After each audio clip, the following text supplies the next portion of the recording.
Okay. I hope everything will be okay.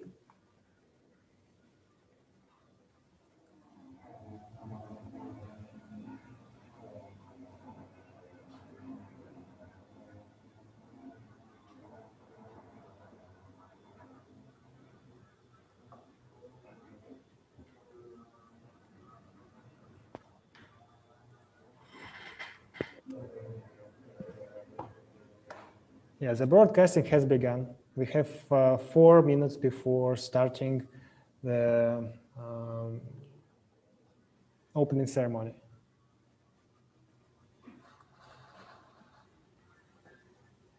I'll stay unmute just in case I forget to unmute it, but after my talk, I'll mute myself. That way, no issues.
Good evening, good day, everyone. And it's our big pleasure to start the POAC 2021 conference. And this conference will be purely in the online format, and including the opening ceremony. And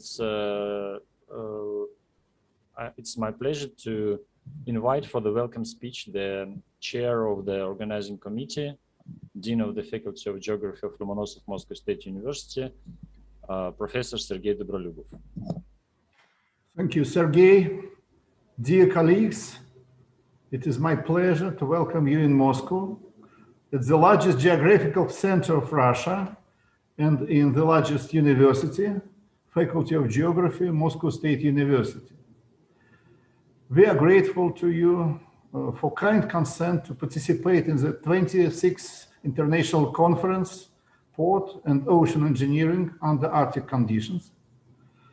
Research of the Arctic areas, Arctic seas, coastal process, natural hazards in the Arctic have always been the focus of the researchers of the faculty. We are grateful for the choice of Moscow University as the venue for the conference. It is an honor and an opportunity, of course, for us to talk about our investigations in this area. We are happy to hold POAC conference, even in the online remote format.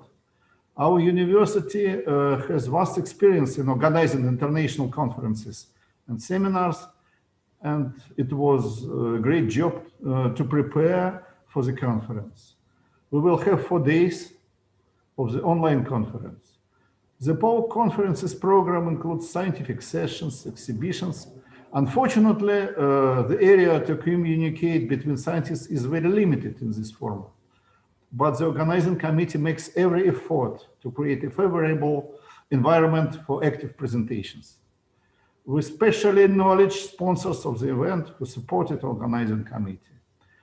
I wish good luck for all participants and enjoy virtual stay in Moscow. Thank you.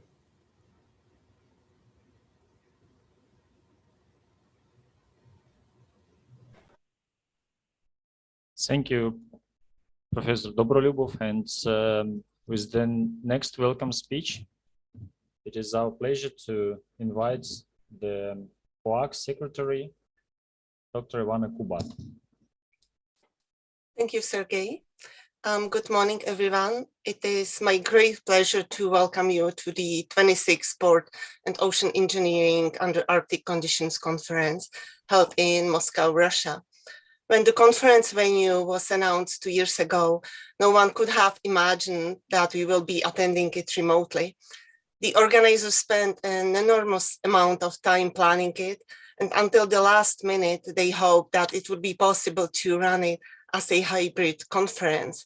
Well, the COVID pandemic decided differently, and now I can welcome you all to the very first conference in the POAC history, which is completely conducted on a digital platform. So I would like to thank and acknowledge the organizers and the support team who have worked extremely hard to make this conference a successful one, like it has been for the last 50 years. The conference has a large number of papers and exciting keynote lectures that should keep your interest level high and the discussions lively. So by this, I welcome you all to the POAC conference hosted by the Lomonosov Moscow State University, the Faculty of Geography, and wish everyone a successful and delightful week. Thank you. Thank you very much, Ivana. And with the next welcome address, we cordially invite Professor Alexey Marchenko, the member of the organizing committee, who was one of those who helped us to have a decision on holding this conference.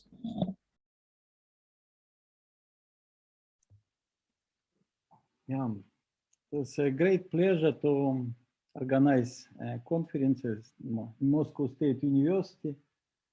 And we discussed that during maybe the last 5 years and made several visits in St. Petersburg and in Moscow in order to have POAC conference next after 1995. In 1995, POAC was organized in Murmansk, and it was related to the opening of Northern Sirut in 90s for international use. And the conference was quite interesting at that time. And during the organizing of this POAC, I contacted Dr. Mikhailichenko, who was a responsible person for the conference in the Murmansk. And we visited Faculty of Geography and decided that this place could be best place. And because it has great history in the study of Arctic.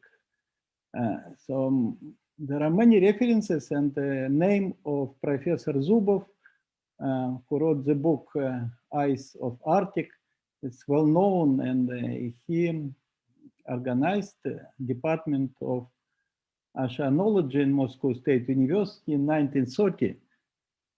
And also the first head of Northern Sirut, Otto Schmidt, was also professor in Moscow State University, and he established a department of algebra on Faculty of Mechanics and Mathematics.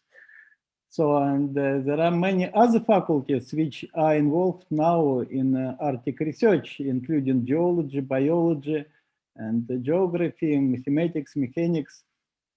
So that is, therefore, this place was not occasional.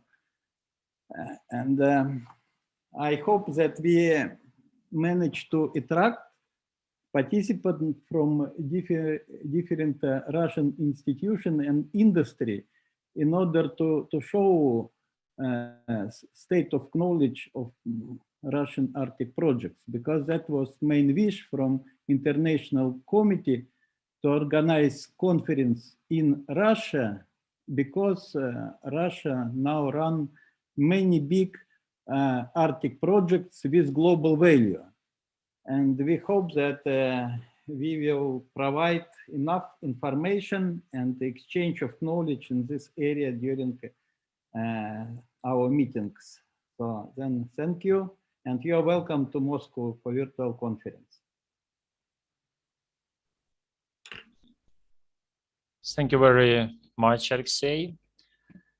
And we now will go for more information and details about the conference. And the first thing which we plan to do is the greetings to the sponsors of the conference, who helped a lot and agreed to support the conference even without the traditional way of exhibition and working on the location in the venue. And for that, I would ask the secretary of the organizing committee, Alexey Maslakov, to present shortly the general information about our sponsors. Good afternoon, dear participants. Let us acknowledge our sponsors. We are grateful to the company of Moscow State University Marine Research Center. This is innovative company was established in 2014 under the umbrella of Moscow State University. It performs research and development and comprehensive marine studies, conducts engineering, environmental, and monitoring studies in marine waters areas. We're also grateful to EcoSky company, which is specialized in engineering company that offers services in the following business areas, like offshore engineering surveys, including ice surveys, environmental design, environmental impact assessment, industrial environmental monitoring and control, project maintenance, etc. We would like also thank to Iceman company. This is company from Kazakhstan. It was founded in 2012 by leading ice specialists of this country. It has 10 to 15 years of experience operating in the Caspian Sea, as well as several years of involvement with projects supporting seismic operations off the Greenland coast and research conducted in the Barents Sea of Svalbard coast. Recently, this company includes some remote sensing studies in Ob Estuary and the Kara Sea. We're grateful to all sponsors supporting our conference. Thank you.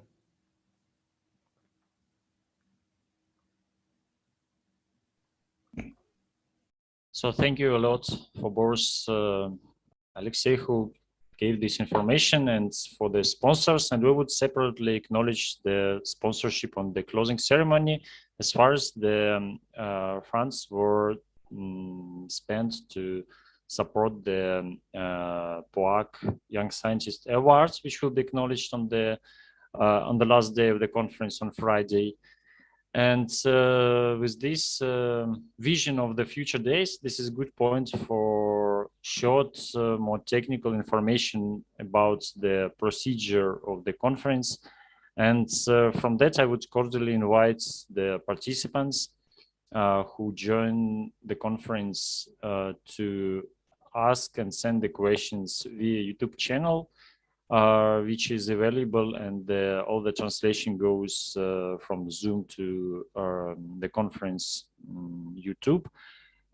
Here in the chat, you can ask all the technical or scientific questions to the organizing committee or to the speakers, and we will deliver the answer either immediately on the sessions or now on the opening ceremony, or we will later send your questions to the speakers, and we would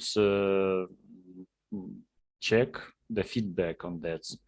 So we have 4 days of the conference, and we have 3 parallel Zoom platforms, which we call rooms. All the speakers and conveners meet in these Zoom areas, and the translations and all the participants are able to watch and follow the lectures either in online format or using the records of the presentations, which will be kept during the days of the conference in the YouTube channel. Here in the YouTube channel, you have possibility to ask the questions. So immediately the question will be transported to the convener, and he can be able to ask these questions for the speakers. It's very big request to all the participants to use your names when you ask the questions in the YouTube channel, so we can follow you and also present you for the speakers when asking the question. This is the most important, but also separately I emphasize that you can be able to send the questions directly in YouTube channel or to the POAC organizing committee email address, and we will provide the delivery of your questions to the speakers or to the those whom this question was addressed. I hope this will be the important thing to make the conference more attractive and more traditional in terms of the communication. What else I have to announce shortly for today's session is the icebreaker, which we planned to do also in the hybrid mode, but last time changes, as Ivana said, the impacts of decisions of COVID were more important than the organizing committee decisions, and we have to shift to fully online mode. So it's after the sessions today, it's 20 minutes past 5 Moscow time. You are invited to have joint glass of wine, and we will show 5 minutes video about our university and Moscow and Russia as the home of the POAC conference. And I think we will just be able shortly to say a few informal words to each other, even in this screen format. What else I have to explain or to deliver? If some of my colleagues here from the organizing committee can add or ask any questions and explain also something for participants, you are very welcome. But otherwise, we will have 10 minutes break, and it's 1 p.m. Moscow time, we will start the first keynote lecture presented by Professor Surkova and Professor Dobrolubov. And this will be the first scientific part of the POAC 2021 conference. And on behalf of the local organizing committee, we wish all participants to anyway be happy with this conference. Yes, thank you. Thank you, Sergey.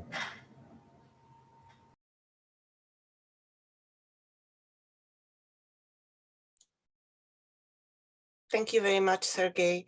I just want to emphasize, as Sergey said, it's in order to give an opportunity to ask questions.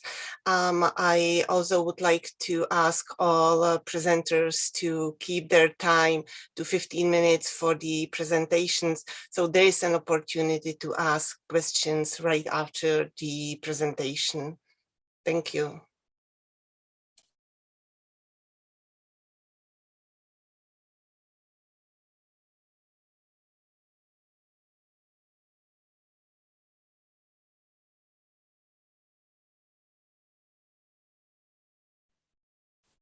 So we'll have now 10 minutes break and we can meet in 10 minutes for the first keynote lecture.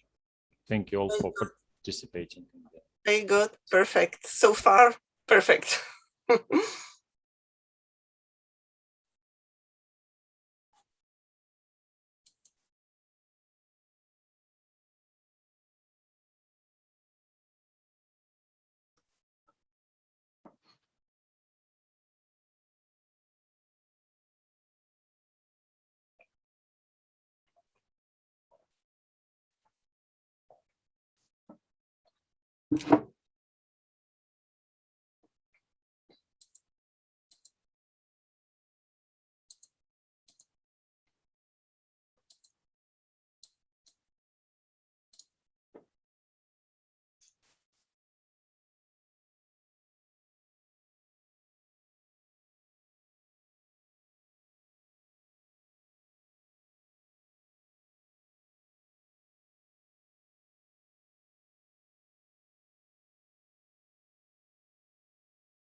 Good day again. Good afternoon, all the participants of the conference, and very welcome to stay and to welcome you again. It's in Moscow, and we start the scientific part of the conference, and the first part of this scientific program is the plenary session, and here we have the talk prepared by the Professor Dobrolyubov and Professor Surkova, and it's my big pleasure to invite Professor Galina Surkova for the presentation. So we prepared up to 1 hour for the presentation and questions. So please, all the participants, you are very welcome to write your question in YouTube, and I will be happy to then deliver the questions to the Professor Surkova, and we have up to 1 hour to both presentation and to the questions. So, Galina, very much welcome. Good afternoon, everyone. It's my pleasure to take part in this conference.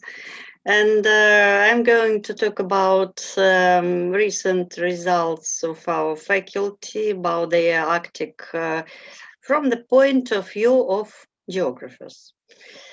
You see here the title. And now you see the outline of my presentation. There will be a short introduction, how to explain why do we explore Arctic, main aspects of Arctic research. Then we will speak about hydrometeorological risks, permafrost, coastal erosion, economy, infrastructure, and something else. And I hope that your questions will be translated, will be transported, and we'll have time to discuss them. The first question is, what is the Arctic? Where does it start? Many criteria has been used to delineate the Arctic from the temperate zone. And neither of them has achieved common approval or acceptance. Main variants of criteria are the following. The area north of the Arctic Circle, you see on the left panel the map and the legend in the upper right corner above the map.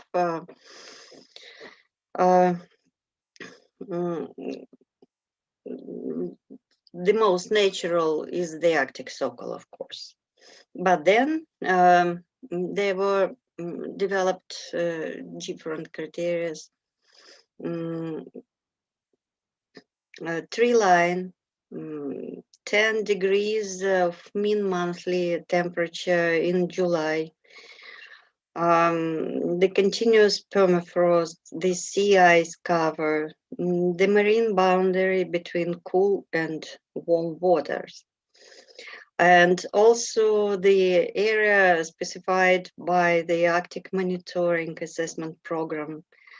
The Arctic Council decided not to define the region in too precise terms. Finally, it was decided to use different variants depending on the task. And on the right map, in the upper right corner, you see administrative onshore borders of Russia, Arctic, which was bordered according to the degree, decree of the President of the Russian Federation on the land territories of the Arctic zone of the Arctic Federation. Why the Arctic is so interesting for us? Since we are geographers, we're interested in all areas on the globe.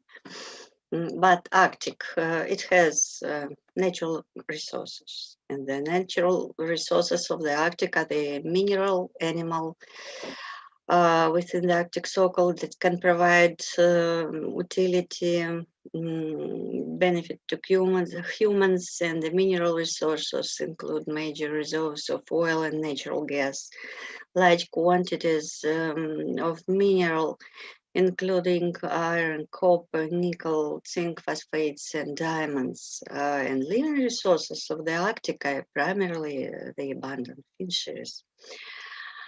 So there are the illustration for this. And of course, one of the most point of interest is the Northern Sea route,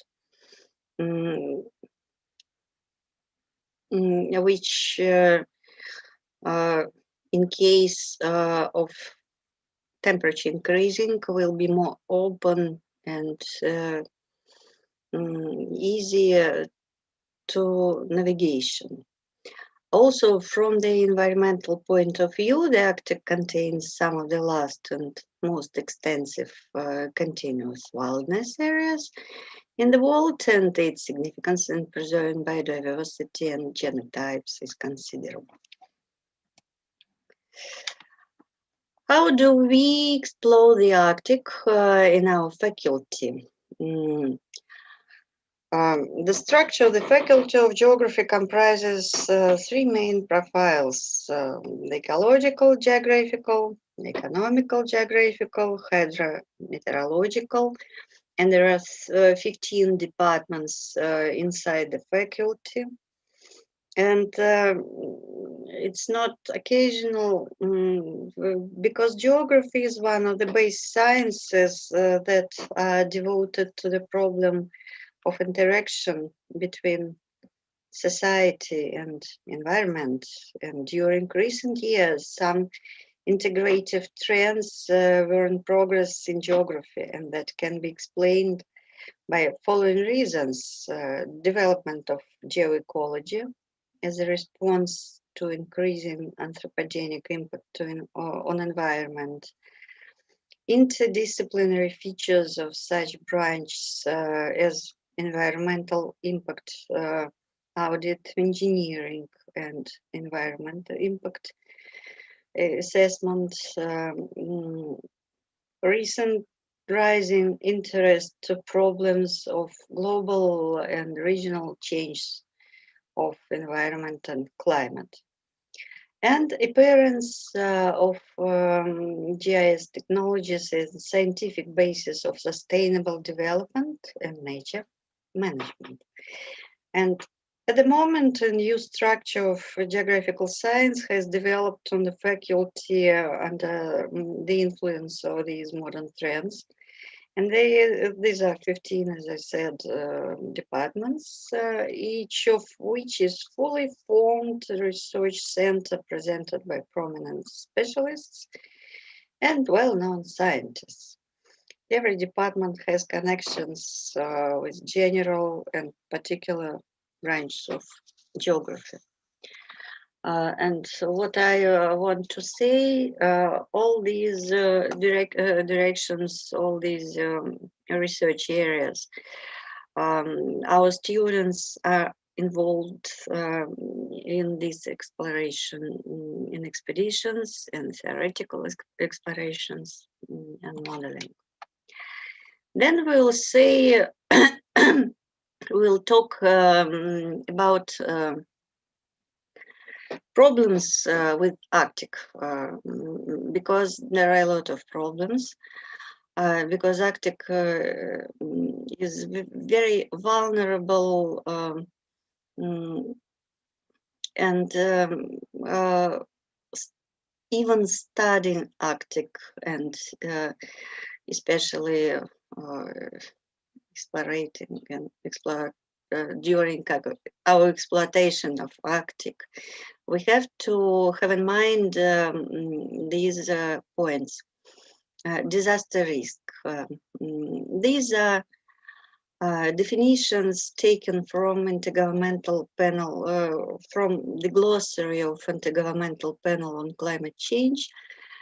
IPCC and disaster risk is the likelihood of a specified time period of severe alterations in the normal functioning of the community or society due to hazardous physical events interacting with vulnerable social conditions, leading to widespread adverse human, material, economic, or environmental effects that require immediate emergency response to satisfy critical human needs and that may require external support for recovery.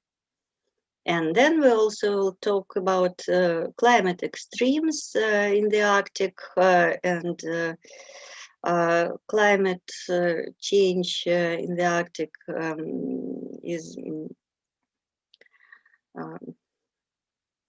is very fast and not only pure trends, but also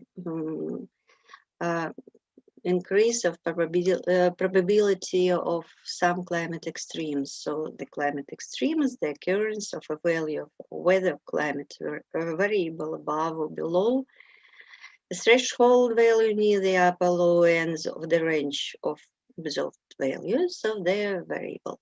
For simplicity, sometimes both extreme weather events and extreme climate events are referred to collectively as climate extremes. Here we can see the example of climate change in the Arctic. And in the upper panel, we see change of ice extent anomalies, which was stable, relatively stable in the middle of the last century, but then we see very pronounced trend to decreasing. In the low panel, we see temperature trends, surface temperature trends in the atmosphere. So on the background of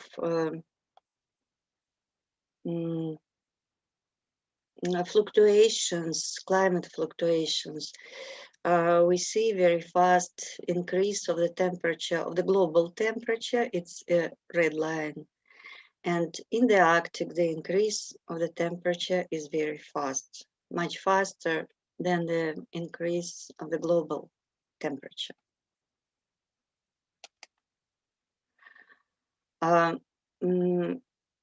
It's very important not only to understand what is going on in the Arctic, but to make a forecast projection how Arctic will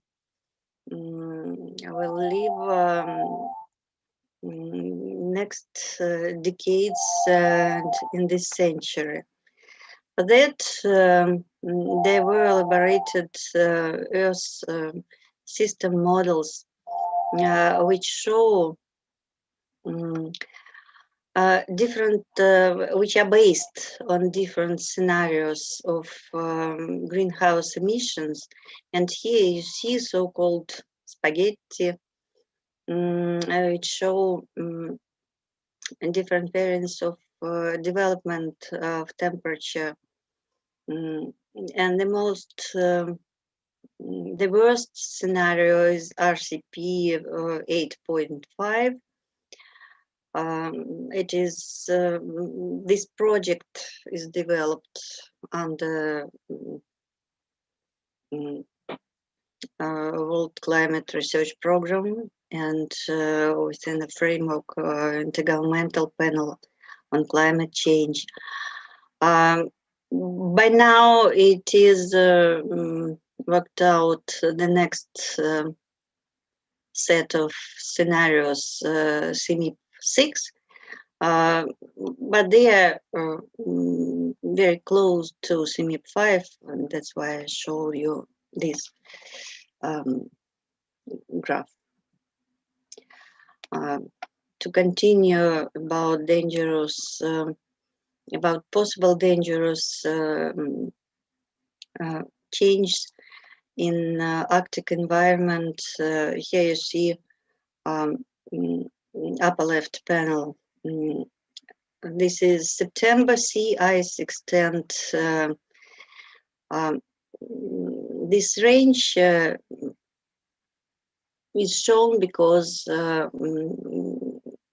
an ensemble of Earth climate models were used. So we see that despite their different values, we see decreasing of sea ice extent. And because it's given for September when Arctic has one area of sea ice extent is very small, and it's minimum of it. In the worst, under the worst scenarios, it's possible to expect that Arctic seas will be free of ice at this season. On the other, on the right upper panel, you see near surface permafrost area, and also it is shown that despite different scenarios, even the best, if humans will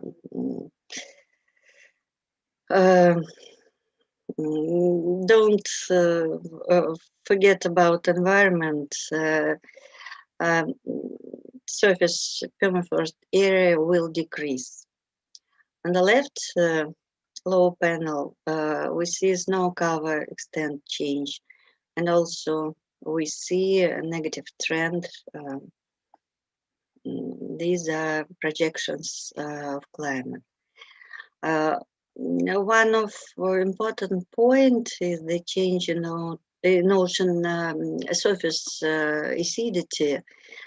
And here also, despite these are global maps, we see that in the Arctic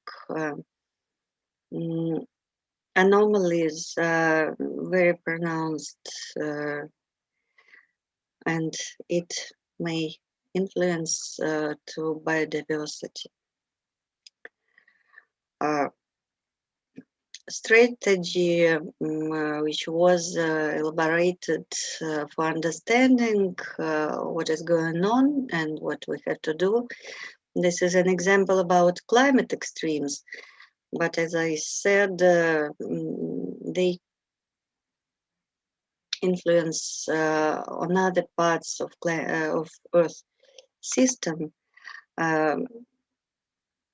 It was this scheme. In the center, we see disaster risk. On the left part of the scheme, we see the climate, which has natural variability, and also which is proved by modeling anthropogenic climate change. It influence on weather and climate events. On the other side, society and humans, they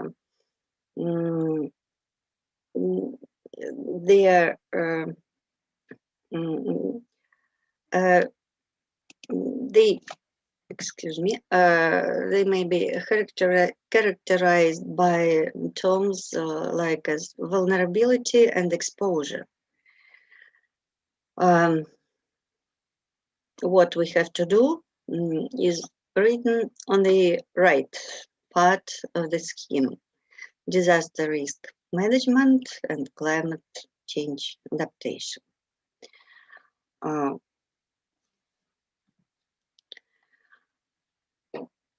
what we're going, what we're doing at our faculty. I am slowly going to our faculty results, taking in mind these approaches. Establish consistent hydrometeorological data sets to identify extreme events, to isolate these events in the model runs, to calculate statistics, especially probability of extreme events, to apply standard statistic to scenario model runs, to assess the magnitude and the special patterns of climate-induced change, which have the potential to influence the economic development in the Arctic,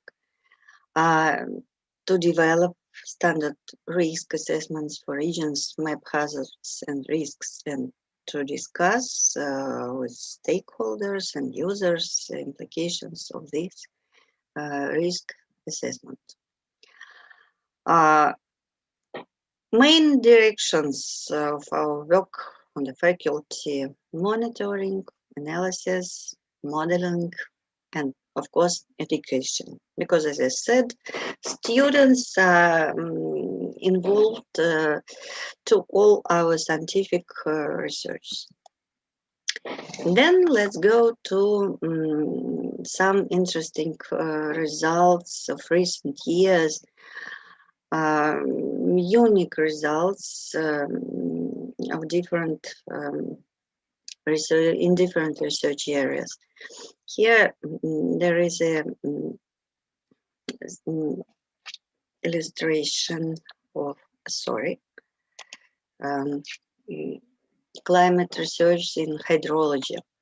Extreme hydrological processes, river floods, dangerous size phenomena, storm surge, low water and local water shortage, riverbed deformation and abrasion of sea coasts, and erosion and raven formation. Role of permafrost thaw on increasing river discharge. Here you see the map illustrating the points of our expeditions combined with known data about navigation and points of industry and cities.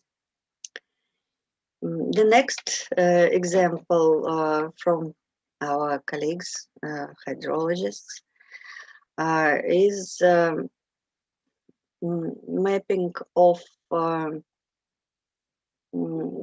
damages and estimation. You see the graph on the slide below, and the map where situation stable is green, and where the situation is getting complicated because of changing climate, and some illustrations of how it looks when floods come to cities.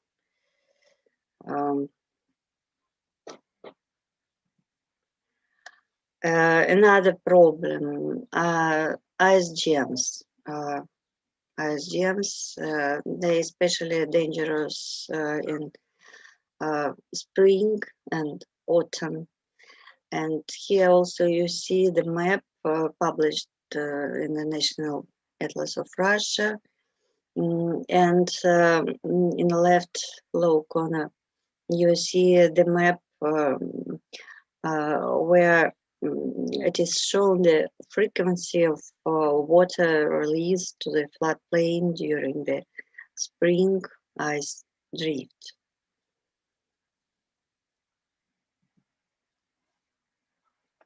Then another problem, ice crossing. A lot of northern rivers don't have bridges, and there are some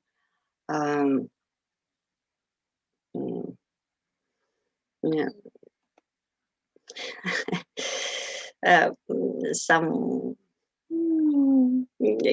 in fact in winter it's an ice, and in summer it's navigation.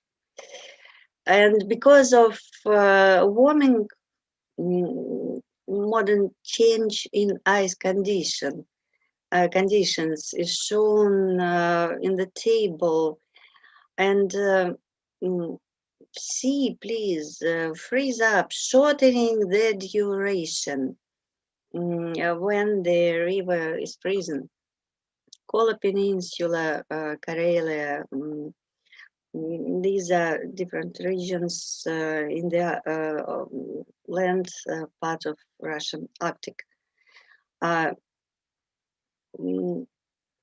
Freeze up, then ice phenomena, also shortening. Then decrease in maximum ice thickness. And you understand that for transportation on these roads is getting danger. Here on the right map, in the up right panel, there are points where our colleagues made observations and calculations and estimations of what is going on. And then in the low right panel, you can see projection of possible change of the duration of freeze up by the end of our century under RCP scenario. And if you see the legend, you see that these are not 1, 2 dozen days. These are months. So the structure, infrastructure, and strategy of work in the Arctic have to take into account these results. Navigation and northern delivery, also navigation, potential damage to water transport, change of everything because of change of ice regime, low water during the summer, autumn, long surge at river mouths, which are called gates of the Arctic, and forming bars, and increasing riverbed deformations and insufficient dredging. All these results are published in atlases and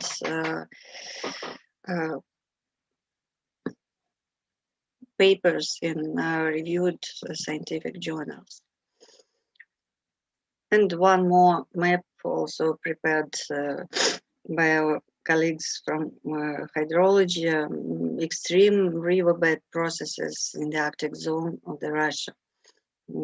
Very important information which can be useful for participants of the conference. Then go to oceanographers. It's very difficult to study oceanographical process in the Arctic, but one of the instruments is modeling, and so in our department of oceanography, oceanology, very high resoluted models allowing to to understand mechanisms of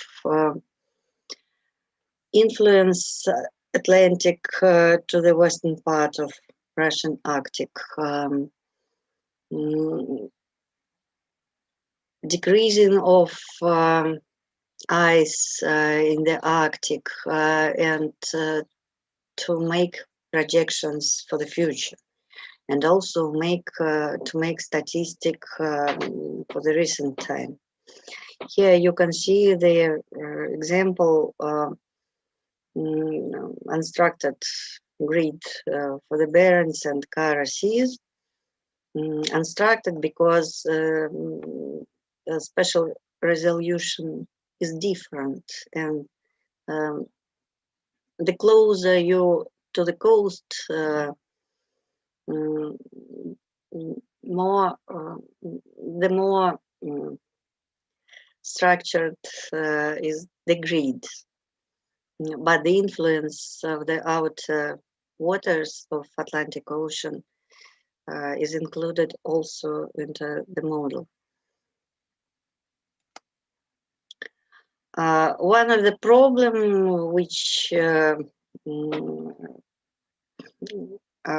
is very important for researchers and students of our oceanology department is the influence and modeling and influence monitoring of storm surge.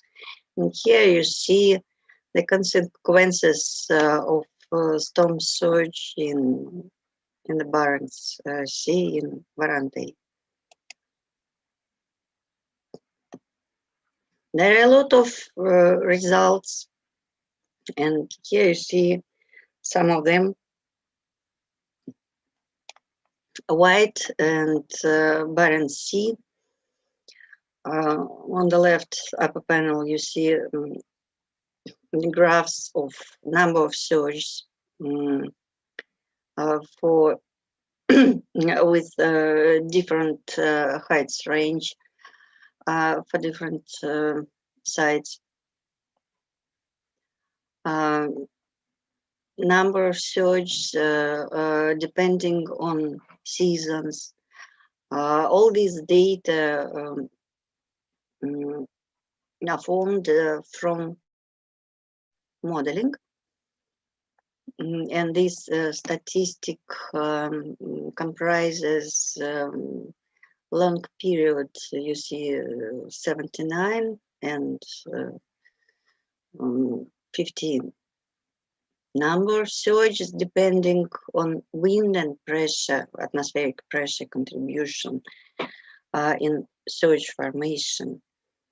And finally, in right panel, lower right panel, we see where the areas of the most dangerous surge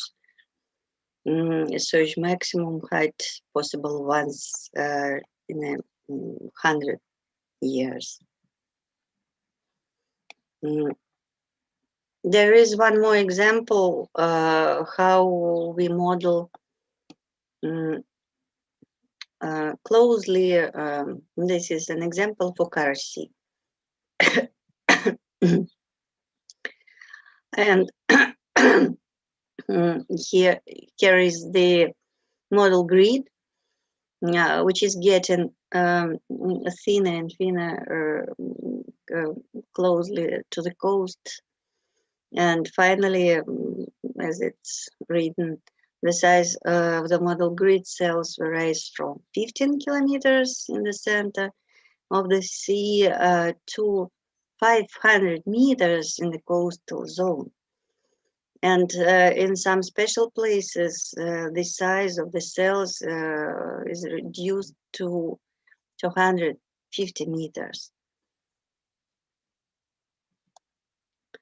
And there is an example of results of these numerical experiments for the Kara Sea. And here we see the propagation of a tidal wave in the Kara Sea For the case study, it's 15 June 2010, and we see how beautiful, interesting, and different this propagation due to geographical conditions of the shore, due to river mouths, due to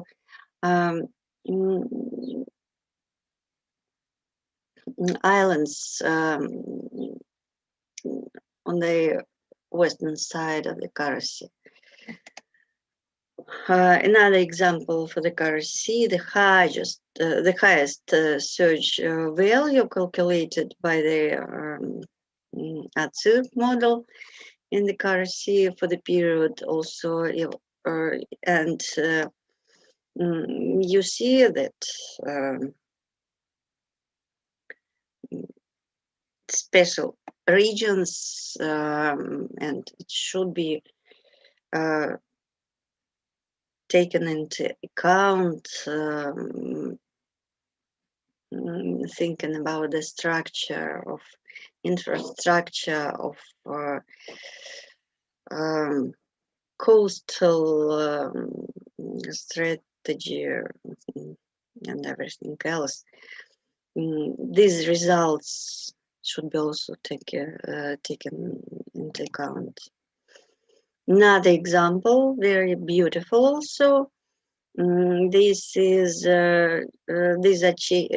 change of water level, and here we see the mouth of northern Dwina river. It has very complex geography. Modeling shows that you see a red line is the data of tide gauge data at the Solom Malapost.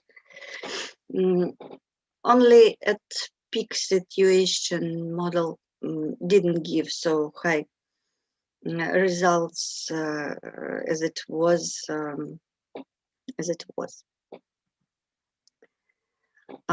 Also, it's very interesting research area, a reaction of the Arctic seas to change so the wind regime in the Arctic. And here you see an example how this reaction is checked using modeling when we use as input different atmospheric data, including atmospheric analysis of different special resolution. And what we have, we see on the right, so this product also can be used by anyone who is interested. Number of storms also is very interesting problem for the Arctic because ice extent is decreasing, so we have more open water, and it may be followed by increasing of frequency of the systems.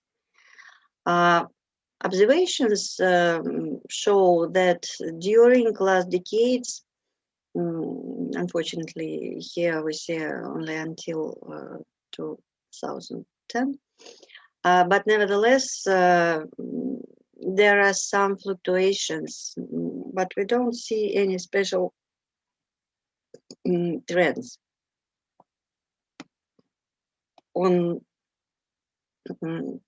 Nevertheless, on the right graph, we see that winter ice area in the Barents Sea is decreasing dramatically. Then about meteorology.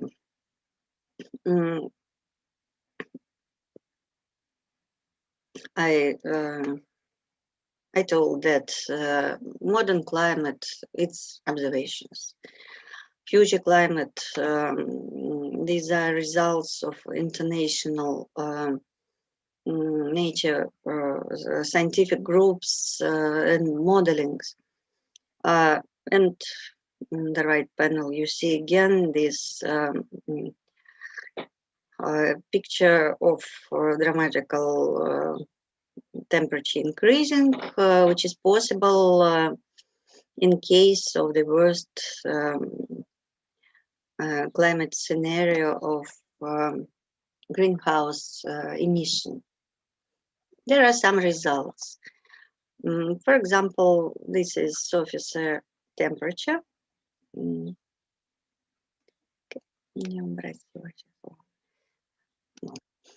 Surface air temperature in January, in July, and for the year as a whole. And we see that the temperature anomalies in the Arctic are the most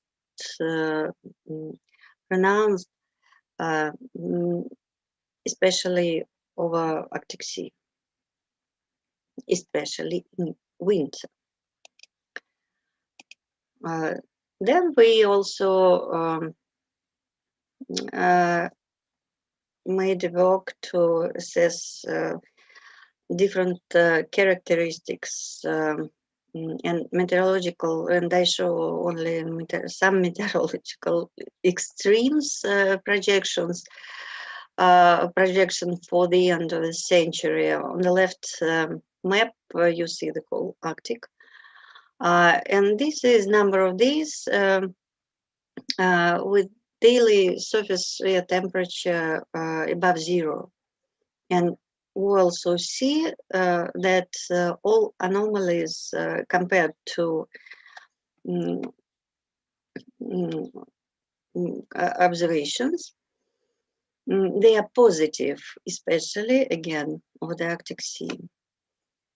Here we see a fuel consumption index, which has an economical, which is used in economy and maybe converted into the euro, dollars, and rubles. And we see a very interesting picture because it's not uniform. There are some areas where its decrease is the highest. It's the Barents Sea, and it's the zone of Pacific influence. Number of days with daily surface temperature within the range -5 +5. It is connected with those not good phenomena like ice, falling of snow, ice from the roofs, injuries, destruction of structures, etc. And it increases. The annual precipitation change for this temperature range. Wind speed anomaly.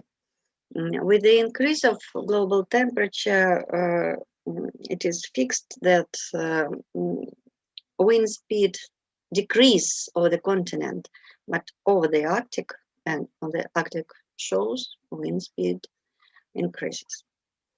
And if to calculate wind power anomaly, we see that also there are special regions where this increasing is the most. Barents Sea and again Chukchi Sea and the zone of influence of the Pacific.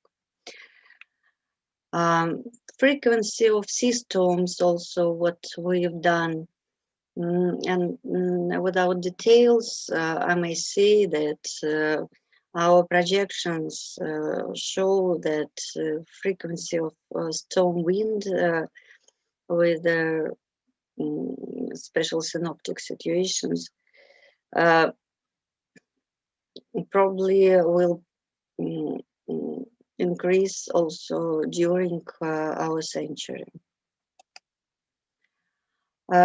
Also, to finish meteorological part, we made a unique database with a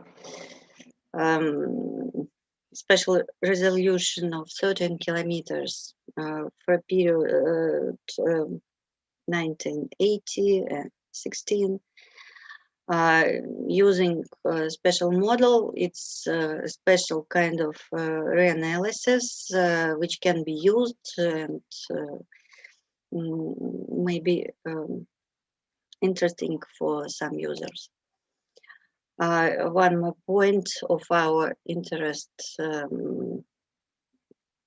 from the point of view of meteorology and environment, Urban Heat Island Arctic Research Campaign. It's also as well as science and education. Now, for several years, we monitor these cities and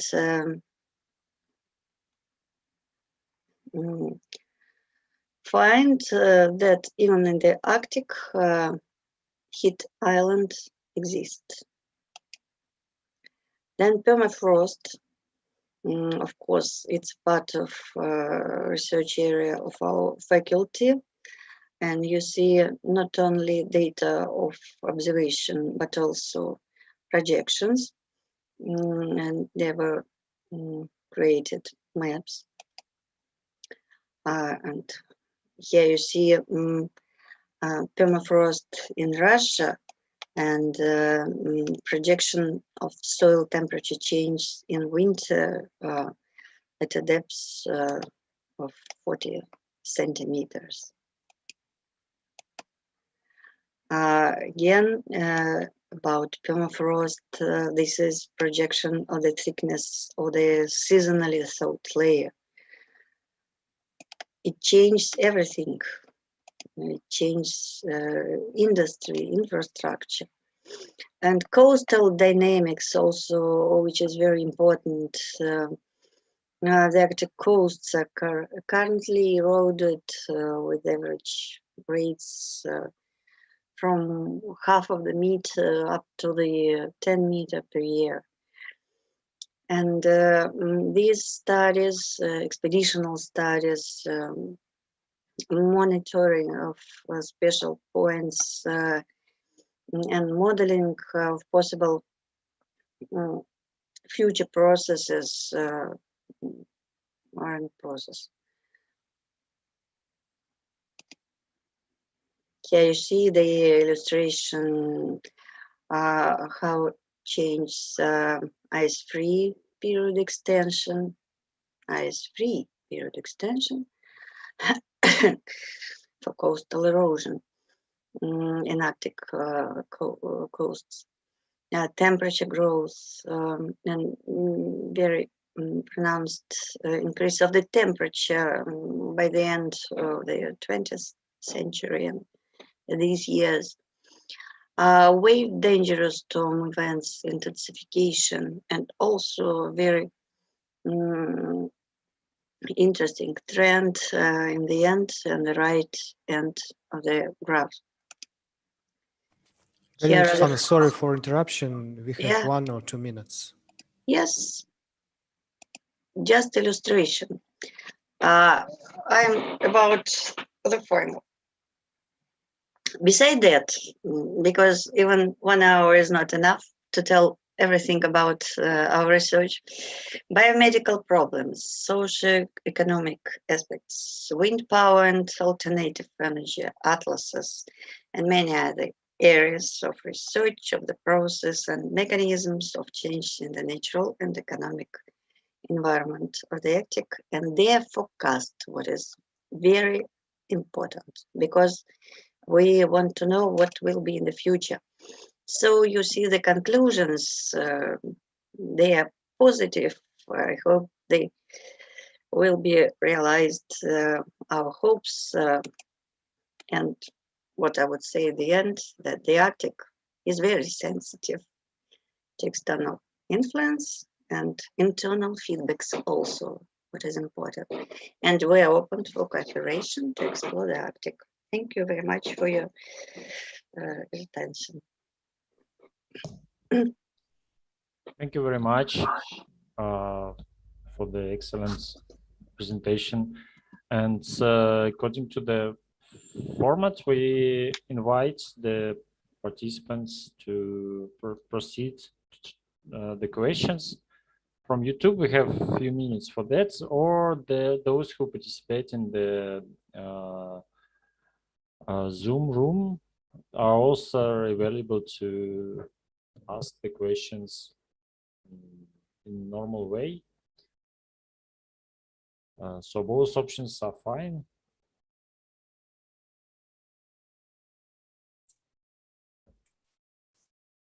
Okay, if I can then ask one question, if possible. A very nice and interesting presentation. Thank you very much. A question for you or Professor Dobroliubov is, what do you see for your faculty, for your department as the most critical area to focus on in the next 5 years? You've presented a lot of interesting stuff. So if you could tell us what do you think is the most important, most critical area for the next 5 years? Thank you. So I think that we have at least three most important branches of our investigation. The first one is permafrost investigation, especially in urban areas. The second one is North Sea Road investigations, sea hazards, extreme surges, swell and seas, so wave height. Then the third one connected with the health of Arctic urban areas, health of citizens, health of workers who work in industrial areas. That is why I think it's very important for Russian Arctic area. Thank you.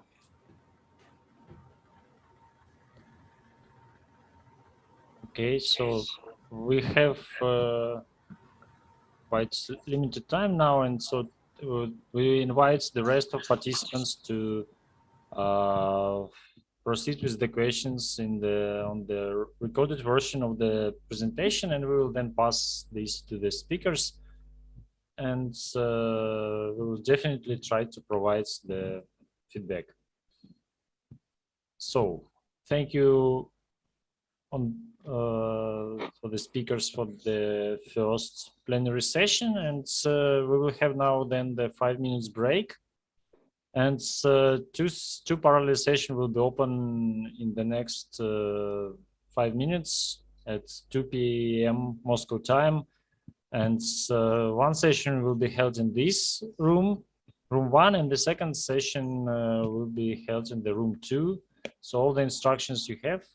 And generally, the both session will be in parallel mode in the same YouTube channel, so you can easily switch between the two broadcasts during the sessions.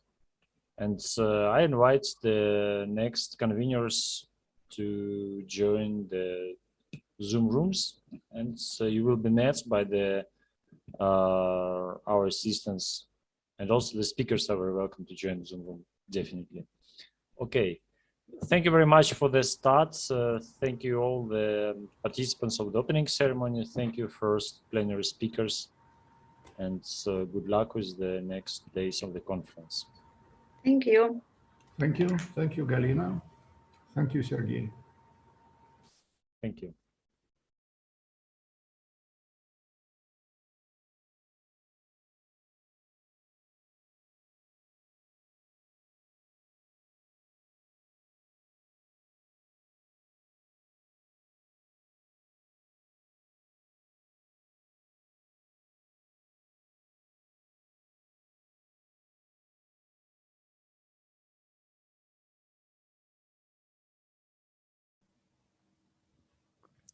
Dear colleagues, we are now testing the session with Oleg Tarovik. Oleg, are you here? Can you hear me? You are muted. Yes, I'm here and I hear you well. Okay. Okay, nice. Try to demonstrate your presentation. Okay, and do you see something? Yes, the demonstration seems well. Very nice. Yes, Excellent. Okay, it's great. So, and I'm ready for presentation. So please invite. Okay, thank you. Okay, thank you.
Добрый день.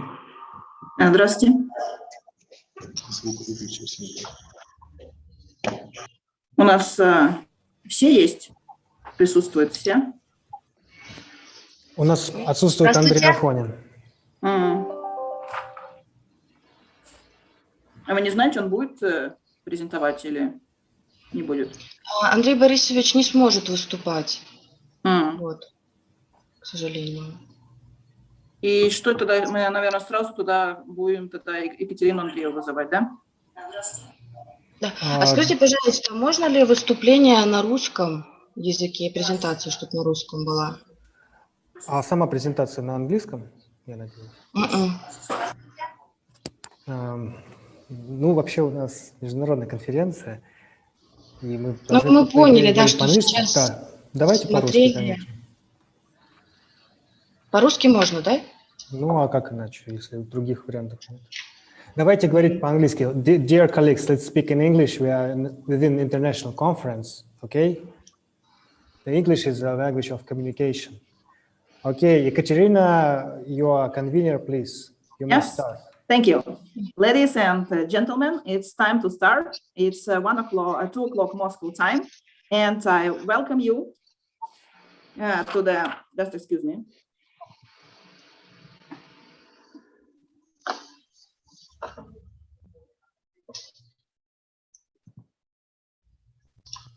Yes, I welcome you. I welcome you to the first session, Navigation Problems in Ice Conditions. My name is Ekaterina, and I will be this session convener. Our technical assistant this afternoon is Dr. Alexey Maslakov. And in this session, we will have 3 exciting talks. I think Andrei Afonin is not here today with us. And we can have maybe then a little bit more than 15 minutes then per presentation, including questions. And our first presenter, I would like to welcome Taravik Oleg Vladimirovich, and he will talk about ship performance in ice. Please, Oleg Vladimirovich, the digital space is yours. Yes, okay. Good afternoon, dear colleagues. Do you see my presentation? Yes? Yes, we see it. Oh, yes, okay.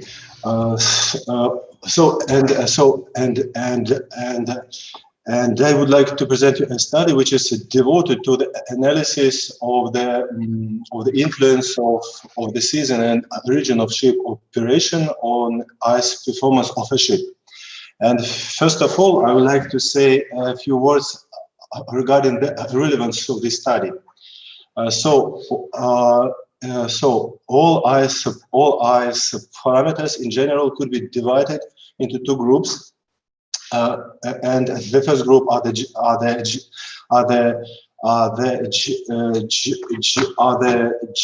geometrical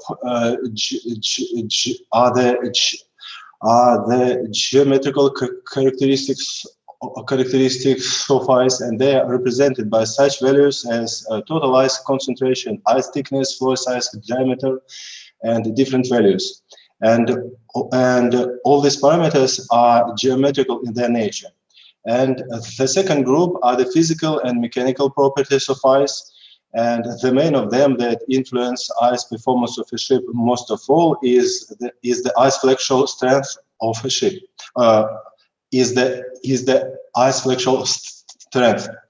And in most of studies which are devoted to the simulation of ship operation in Arctic conditions, only the first group of parameters is usually considered, while the second group is usually assumed to be equal by some basic values.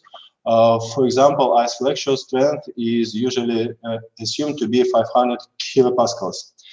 At the same time, from the real practice of ice navigation, we know well that ice performance of a ship strongly depend on the season and region of ship operation. And in this study, we assumed that this influence could be due to the dependence of physical and mechanical properties of ice on the season and region of ship operation.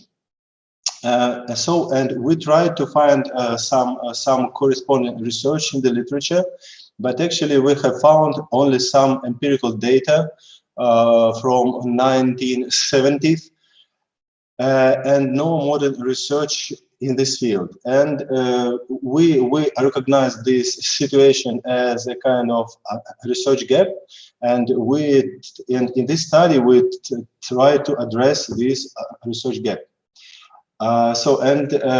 First of all, we need to create a link between some natural parameters and the mechanical properties of ice that influence ice performance of a ship. And we developed a special calculation algorithm. It is based on previously developed and well-known formulas, while our main contribution was that we joined them into a single computational algorithm. And the main input data is the seawater salinity, air temperature, wind speed, thickness of ice and snow, as well as some additional thermal conductivity parameters of snow and ice. And here you also see some basic assumptions of this algorithm, and I will briefly comment just a few of them. So we do not consider a case of snow-free ice, and we assume that there is also some basic snow cover, and its thickness is estimated by regression formula from Shalin and Sandgren. We also assume that the change of ice temperature along thickness of ice sheet is linear, and there is a ratio of ZH that define the calculated value of ice temperature, and this ratio can vary from 0. It will be equal to the upper boundary up to 1. It will be equal to the lower boundary of ice sheet. To estimate ice salinity, we applied the formula of Rivlin, and here is the parameter A that depend on the speed of ice freezing and can change in a relatively wide range. And so this parameter forms some uncertainty. And to estimate ice density, we applied a methodology of Cox and Weeks. And to estimate ice flexural strength, we applied a formula of Timka and Dumbrine. And so based on this algorithm, we carried out some sensitivity tests. So we take in three natural parameters. They are seawater salinity, air temperature, and wind speed. And also we take in 3 additional parameters, internal parameters of the model. And for each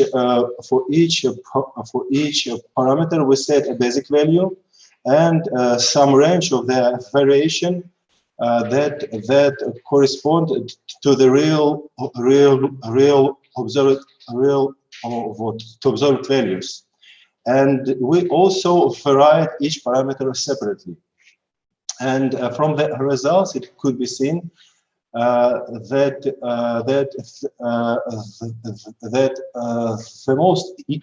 the most influencing natural parameters are the seawater salinity and air temperature, because they influence ice flexural strength most of all.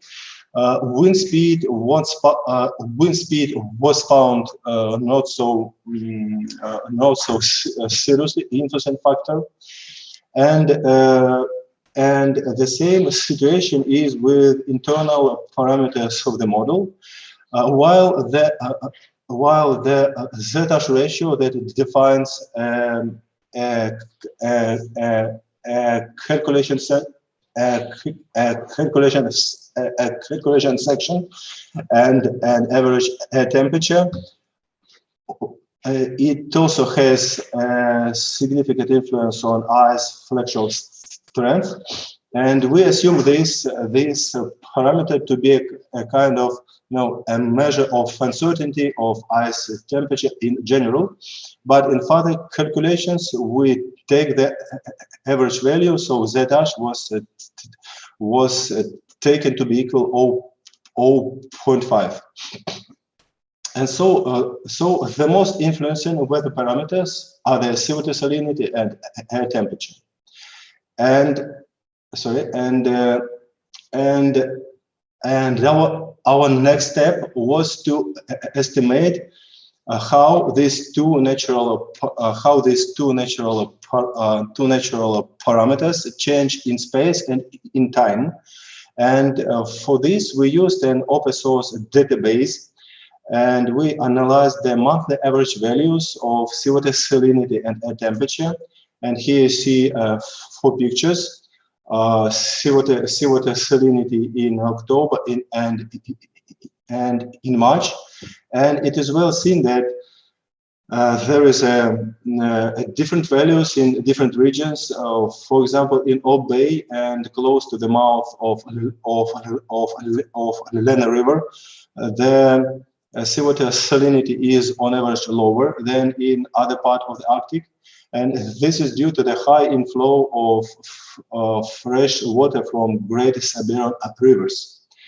At the same time, in the western part of the Arctic region, the salinity is on average higher than in the eastern part. And the same picture is with air temperature. We defined two regions of the Arctic, eastern region and western, and they are defined by Vilkitsky Strait. We also took two seasons, spring season and autumn season, and for each sector of the Arctic and for each season we calculated an average value of air temperature and seawater salinity. And here you see that, for example, in eastern sector of the Arctic in spring season, average air temperature is minus 27 degrees, while in western it is only minus 15 degrees. Seawater salinity change is not so significant, but here you see some deviations also that depend on season and region of operation. And we use these four scenarios in our further calculations. And our next step was to build an algorithm to create an ice performance curve in level ice, and here we used quite a widespread approach. So we equate a net thrust of a ship to the ice resistance, and to estimate a net thrust of a ship depending on speed, we used some regression formula. To estimate ice resistance, we applied a Lindquist method, while here we introduced some special feature, and this is due to the fact that we will need to obtain a strict correspondence between bollard pull of a ship and ice resistance in some nominal conditions. These nominal conditions are defined by these values. So ice flexural strength is equal to 500 kilopascals, and ship speed is 2 knots, and ice thickness is equal to the maximum ice breaking capability of a ship. And here you see the equation to estimate a scale factor, and after we calculate a scale factor, we multiplied it by ice resistance values calculated for given ice conditions using Lindquist method also. And as a sample ship, we used a nuclear icebreaker built in 1972 and commissioned in 2006. The reason why we choose this ship was that it is the only ship where we have some estimations of a change of its icebreaking capability depending on season of operation.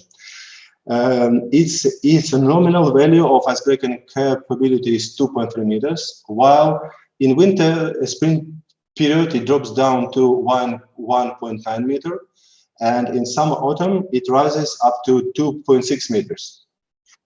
And we can use this data in comparisons. And here you see the results of calculations.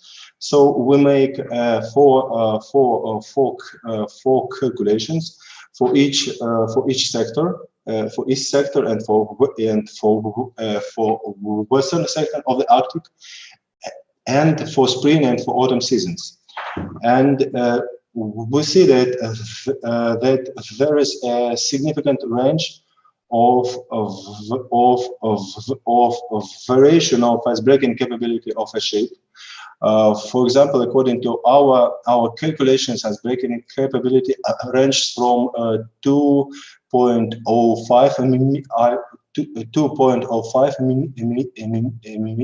meters up to 2.6 meters. and it will correspond to the full scale values. And we also see a significant dependence of ship speed from the season and region of ship or operation, and the thicker the ice, the more significant this dependence is. For example, in ice of 2 meter thickness, ship speed change from approximately 2 knots up to 5 knots. And also calculated value of ice flexural strength changed from one in the ice of 1.5 meters changed from approximately 6 up to 800 kilopascals in spring, and from 3 up to 4 kilopascals in autumn season. And so, as a kind of main conclusion of our research, I can say that we found a systematic influence of season and region of ship or operation on its ice performance. And we also assume that there is that there are two natural parameters. They are seawater salinity and air temperature that could serve as a kind of predictors to estimate a seasonal and regional variability of ice parameters. And the other point I would like to mention is that this algorithm could be used to estimate the influence of some global weather trends in the Arctic and the influence on ice performance of a ship. So thank you for kind attention. And if there are any questions, I will be glad to answer. Thank you, Oleg. And now I would like to welcome a question from the audience. Do we have any questions? I'm just checking if we have any questions on chat. And I don't see, there is no communication going into in the YouTube channel. There is no questions from the chat. And I remind the listeners who is listening to us, if you want to ask a question, you would need to post your question on a live chat on YouTube. And to do this, you need to sign up to your YouTube account. If you don't have a YouTube account, you cannot ask questions, or you have to make your account. These are the arrangement that we have now. We don't have any questions, but thank you, Oleg, for a very interesting presentation. Okay. I see we have maybe one room for one question, and I could ask you if you could open your slides with the data, gridded data that you have used for your studies. You have used this data. I couldn't really understand what was the grid size, and I wonder also whether you think what should be, for example, since you're focusing on the shipping and on the more or less performance of vessels in ice, what is this acceptable grid resolution for such type of studies?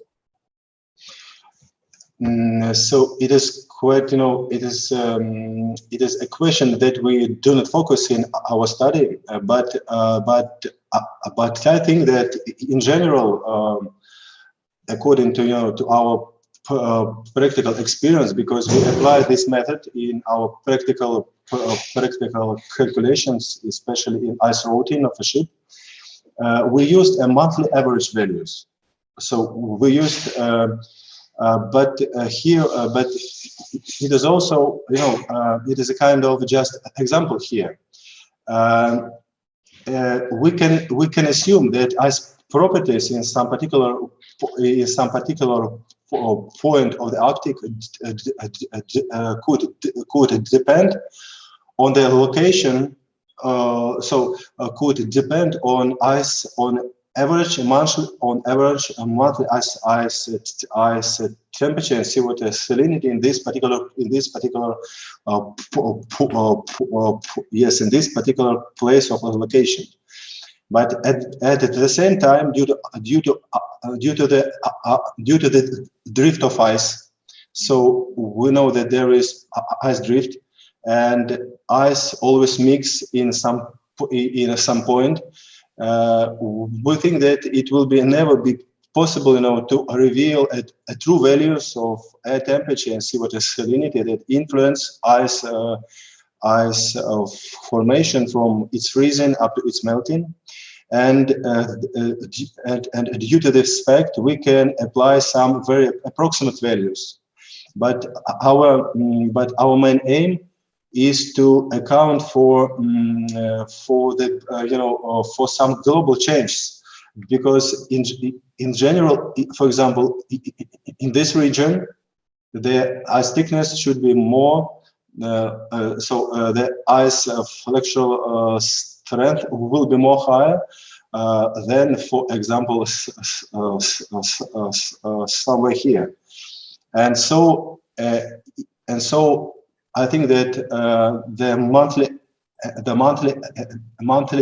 monthly average values are appropriate for these approximate estimations. Okay. Yeah, I see. Yeah, the problem is quite challenging. Yeah, but thank you for very interesting presentation. And we move forward then with the program. We have in our program Andrei Afonin with a presentation increasing the efficiency of measurements of seabed topography for the Northern Sea routes. But fortunately, he is not here today.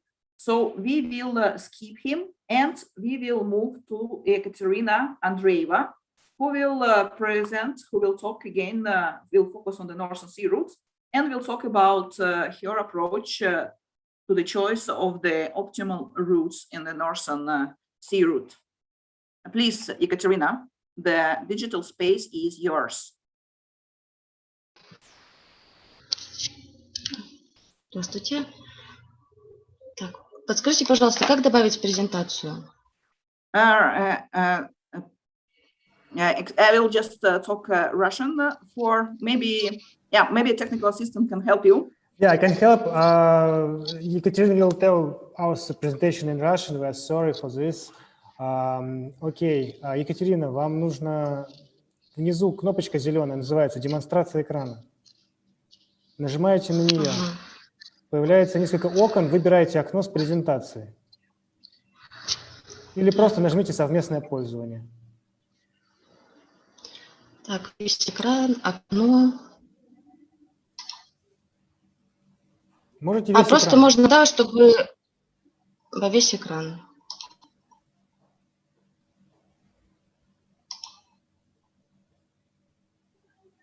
Так, сейчас одну минуточку. Так, видно, да, теперь? Да, теперь выбирайте презентацию, запускайте ее.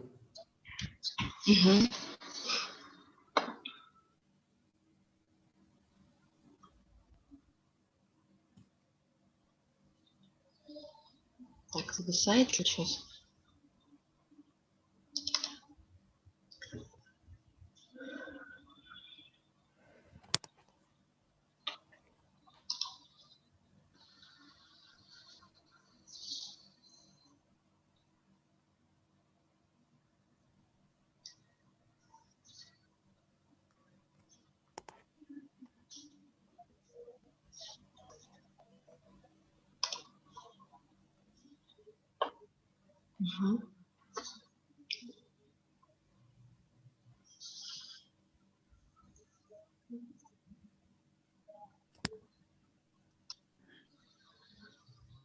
Ekaterina Andreeva will present her presentation in Russian language. In YouTube, there is an option, I think on a live channel, there is an option to switch on, if it works, some of the live captions may be possible in English for those who do not speak or understand Russian. Можно, да? Здравствуйте, уважаемые участники конференции. Тема доклада «Многокритериальный подход в задаче выбора оптимальных Екатерина, маршрутов». секундочку, вас не видно, вашу презентацию не видно. Еще раз нажмите демонстрацию экрана. Сейчас, одну минутку. Просто зависает очень сильно из-за этого. Нажмите демонстрацию экрана, дальше выберите экран с презентацией. А так видно? Да. Все в порядке, да? Да-да, продолжайте. Мгм. Тема доклада – многокритериальный подход задачи выбора оптимальных маршрутов в акватории Северного морского пути. Целью настоящей работы является разработка метода поиска оптимальных маршрутов в акватории Северного морского пути, который позволяет учитывать протяженность маршрута, время перехода, а также критерии безопасности плавания судов в условиях малых глубин, недостаточной гидрографической изученности рельефа дна, сложных ледовых условий и стесненности фарватера. Северный морской путь относится к активно развивающей морской транспортной системе. В ней отмечаются существенные структурные и количественные изменения. Увеличивается доля крупнотоннажных судов, а также судов с категорией ледового усиления АРК-7. Расширяется сеть судоходных маршрутов, увеличивается площадь акватории, на которой осуществляется круглогодичная навигация. На отдельных участках проводятся дноуглубительные работы, выполняется широкомасштабное плановое обследование рельефа дна на мелководных участках судоходных трасс. К основным условиям, влияющим на навигационную характеристику акватории Северного морского пути, относятся обширное мелководье и тяжелые ледовые условия. Трассы Северного морского пути в основном пролегают по участкам арктических морей с многочисленными подводными опасностями. Большую часть года арктические моря покрыты льдами. На слайде представлены крупнотоннажные суда, работающие в акватории Северного морского пути. Здесь в таблице представлены их характеристики. Как мы видим, эти суда большие, и они имеют большую осадку. Это говорит о том, что они уже имеют ограничения по глубине. Исследование движения крупнотоннажных судов акватории Северного морского пути показало, что суда отклоняются от рекомендованных маршрутов. Причем при переходе от летней навигации к зимней навигации, когда суда отклоняются от рекомендованных курсов, на значительное расстояние. На слайде представлены маршруты движения крупнотоннажных судов в Карском море в период зимней навигации. На рисунке зеленая сплошная линия – это у нас рекомендованный маршрут высокоширотной трассы. Цветными линиями представлены маршруты движения крупнотоннажных судов. То есть судам приходилось отклоняться от рекомендованных маршрутов из-за наличия льда по маршруту, а при отклонении они могут попасть в области с недостаточной гидрографической изученностью, то есть в те области, в которых достоверные сведения о глубинах отсутствуют. На слайде представлена гидрографическая изученность Северного морского пути. Анализ картографических материалов показал, что в акватории имеются необследованные или плохо обследованные области, которые непосредственно прилегают к рекомендованным маршрутам. В районах, где систематическая съемка до сих пор не выполнялась, измерения глубин производились либо в отдельных точках, либо проводились на отдельных маршрутах. В таблице приведены доли площади морей Северного морского пути в зависимости от подробности съемки подводного рельефа. На новых судоходных маршрутах риск аварий, связанных с касанием грунта на мелководных участках и ледовыми повреждениями, должен быть сведен к минимуму. Поэтому поиск оптимального маршрута в условиях малых глубин и труднопреодолимых льдов имеет важное практическое значение. Критерии оценки оптимальности маршрута. К оптимальным маршрутам в настоящей работе отнесены маршруты, на которых плавание судов, во-первых, будет принципиально возможным, во-вторых, будет безопасным, а кроме того, будет занимать мало времени при переходе. В общем виде время перехода по маршруту определяется выражением, представленным в формуле 1. Скорость судна представим в виде произведения фактора навигационной безопасности и скорости судна, при котором f равняется единице. Фактор безопасности перехода у нас связан с глубинами и гидрографической изученностью рельефа дна на маршруте, а также с ледовыми условиями и стесненностью фарватера. При этом влияние факторов безопасности зависит от ледового класса судна, осадки, размеров и их маневренных характеристик. Таким образом, поиск оптимального маршрута предлагается выполнять на основе решения многокритериальной задачи. В формуле 2 условие, при котором f равняется единице, выполняется, когда влияние малых глубин, влияние льда и стесненности в акватории на скорость судна отсутствует. При этом скорость судна принимает максимальное значение, а время перехода по маршруту будет соответствовать минимальному значению. Условие, когда f равняется нулю, в этом случае у нас один из показателей f1, f2 и f3 должен быть принят за нулевое значение. В этом случае маршрут для плавания судов становится непригодным, судно полностью теряет ход, время перехода по маршруту стремится к бесконечности. Таким образом, скорость судна на маршруте может служить индикатором влияния внешних факторов на его безопасность. На слайде более подробно представлены факторы навигационной безопасности. Это у нас фактор глубин, фактор льда и фактор стесненности, а также фактор гидрографической изученности, который учитывается в формуле 4. То есть все эти факторы влияют на возможную потерю скорости судна. С учетом совместного влияния этих факторов можно представить фактор навигационной безопасности в виде произведения трех функций. Это формула 7. В данном случае сделано допущение, что F1, F2 и F3 – это независимые события. С учетом всего мы приходим все равно к двухкритериальной задаче, и у нас оптимальный маршрут должен удовлетворять следующим условиям. Он у нас должен быть оптимальный по времени перехода, а также по фактору навигационной безопасности, который будет не равен нулю и будет максимальным. Здесь приняты правила выбора оптимальных маршрутов. Из множества маршрутов, характеризующихся одинаковыми значениями показателя f равному нулю, оптимальным маршрутом считается тот, по которому затрачивается минимальное время.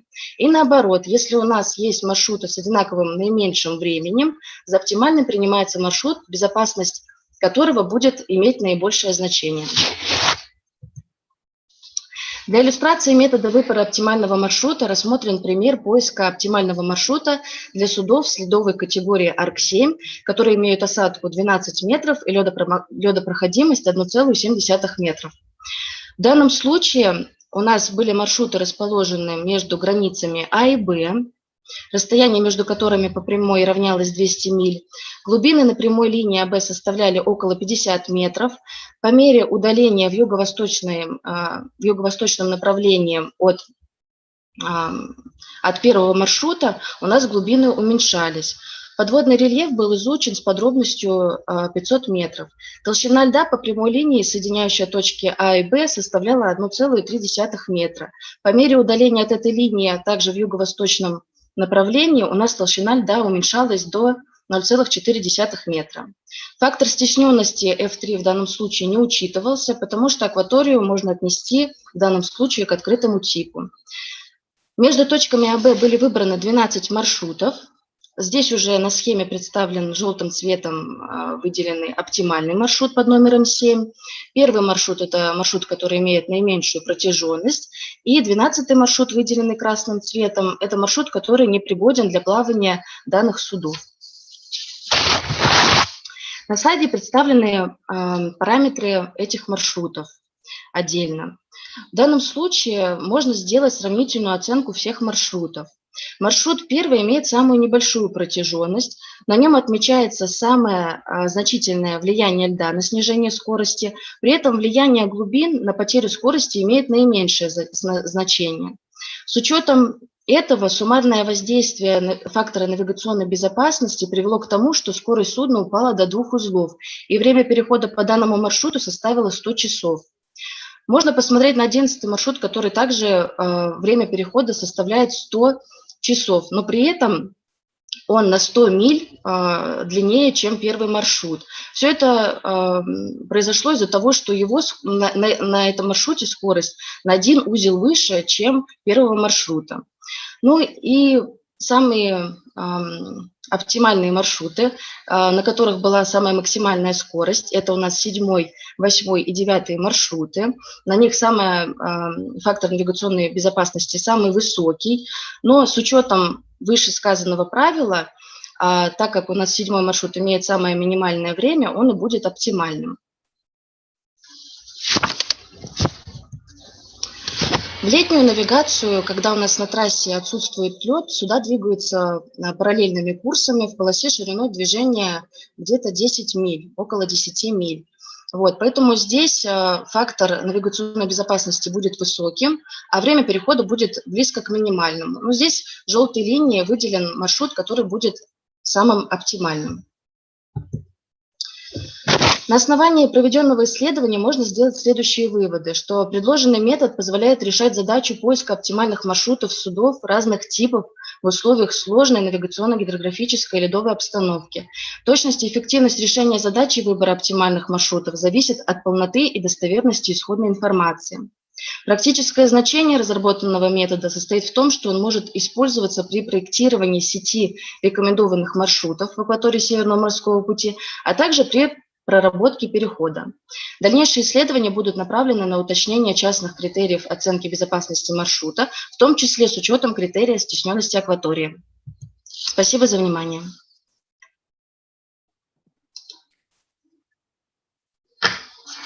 Thank you, Ekaterina. Just to, if anyone is listening in us and want to have a small overview in English, Ekaterina just presented an approach on how to address routing in the more challenging conditions with many factors, especially the problem when vessels deviate from the straight line in some parts of the routes along the Northern Sea route. Do we have any questions? I see there is no questions in the chat. Can I ask one question, Ekaterina? Yes, sure, Alexander. Okay, in Russian or in English, what Ekaterina prefer? Russian, please. Екатерина, скажите, вот у вас там есть таблица, где вы показали расстояние, и у вас прямое расстояние от острова Белый, от вершины острова Белый до Карских ворот написано 200 морских миль. Ну вот если померить, если вы померите прям в Яндексе или в Google картах, там больше 300 на самом деле. Ой, это просто модель. Там, конечно, не прям до острова Белый. Это специально написано, чтобы примерно ориентироваться, где проходит маршрут. Вот, он чуть-чуть поменьше, конечно. Это не прямо вплотную. Ну, то есть картинка не совсем соответствует как бы цифрам в таблице, да? Ну, картинка, она схематичная, вот. Хорошо, и, спасибо. да, схематично представлена. Это модель. We have another question от Владимира Якимова, и я его на русский переведу. Какой метод оптимизации у вас в вашем исследовании использовался? Так, здесь метод, ну, начнем с того, что существующие методы оптимизации, да, они направлены на конкретно, ну, один какой-то фактор. Например, конкретно учитывается влияние льда, либо конкретно учитываются глубины. Вот тут в данном случае мы учитываем и лед, и учитываем и глубины, а также еще добавляется третий фактор стесненности. Вот, и это как бы новинка, можно так сказать. Поэтому здесь просто работает принцип Парето, вот, который говорит о том, что один критерий не должен зависеть от другого. То есть поэтому у нас допущение, что у нас фактор влияния льда, фактор влияния глубины и фактор стесненности, они независимые события. То есть событие одного не зависит на событие другого. Okay, thank you, Ekaterina. And we got asked to ask the questions in English, so that I will just translate the question which was asked before. I think Alexander asked a question about some distance between the Belay Island to the Karo Strait, that it wasn't exactly 200 nautical miles, it was more. And another question, what about the optimization method? And the answer was you have used Pareto, as I understood. Yeah. Do we have more questions in the auditorium? Anyone? You can use live chat on YouTube to post your questions, and then will appear in chat. We can ask them. Okay, there is no questions in chat anymore. Thank you, Ekaterina, for very interesting presentation. And we are moving to our next presenter. Thank you, Ekaterina. Our next presenter. Спасибо. Our next presenter, Tapash Alexander Grigorievich, and he will tell us more about the problem of optimal ice routing. Please, Alexander.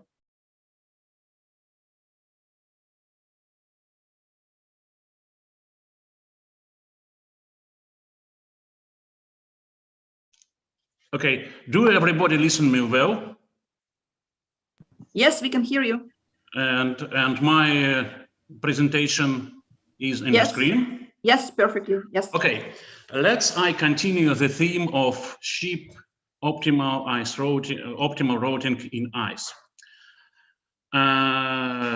Last POAC, which took place in Delft, I presented the efforts of our team intended to development of different digital services of Arctic navigation, the ship transit model, and also the algorithms and methods for finding the optimal path of the ship in the ice. And the expectable and reasonable question I had there was, do you have some results about the verification of your approach and sensitivity analysis or analysis of uncertainty factors? And I have answered, yes, we did such activity, and I promised to present some such results to the next POAC. Now I follow my promise. The theme of my report is comparative analysis of uncertainty factors in the problem of optimal ice routing. I try to speak English, so you must suffer my terrible pronunciation. So, first of all, we can consider the causal chain of uncertainties in ice ship routing.